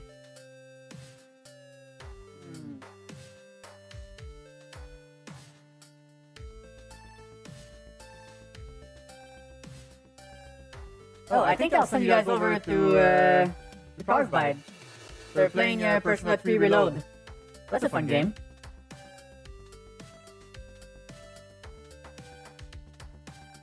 Yeah, sometimes it is nice to just hang out and chat. I agree, Max.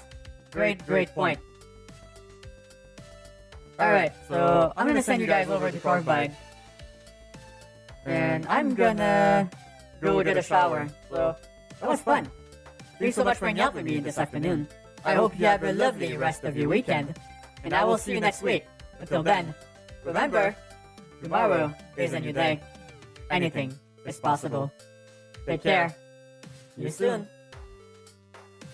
Alright, let's go raid Powerfied. I haven't seen him raid. I haven't seen him stream in a while. Hold on, I want to make sure I'm typing this correctly. Alright, there we go. Perfect. I might not stay on too long though because I don't want to get Persona 3 spoiled for me. I want to play that at some point. Alright, see you on the other side. Time for the old-fashioned alien raid. Thanks though. Alright, let's go.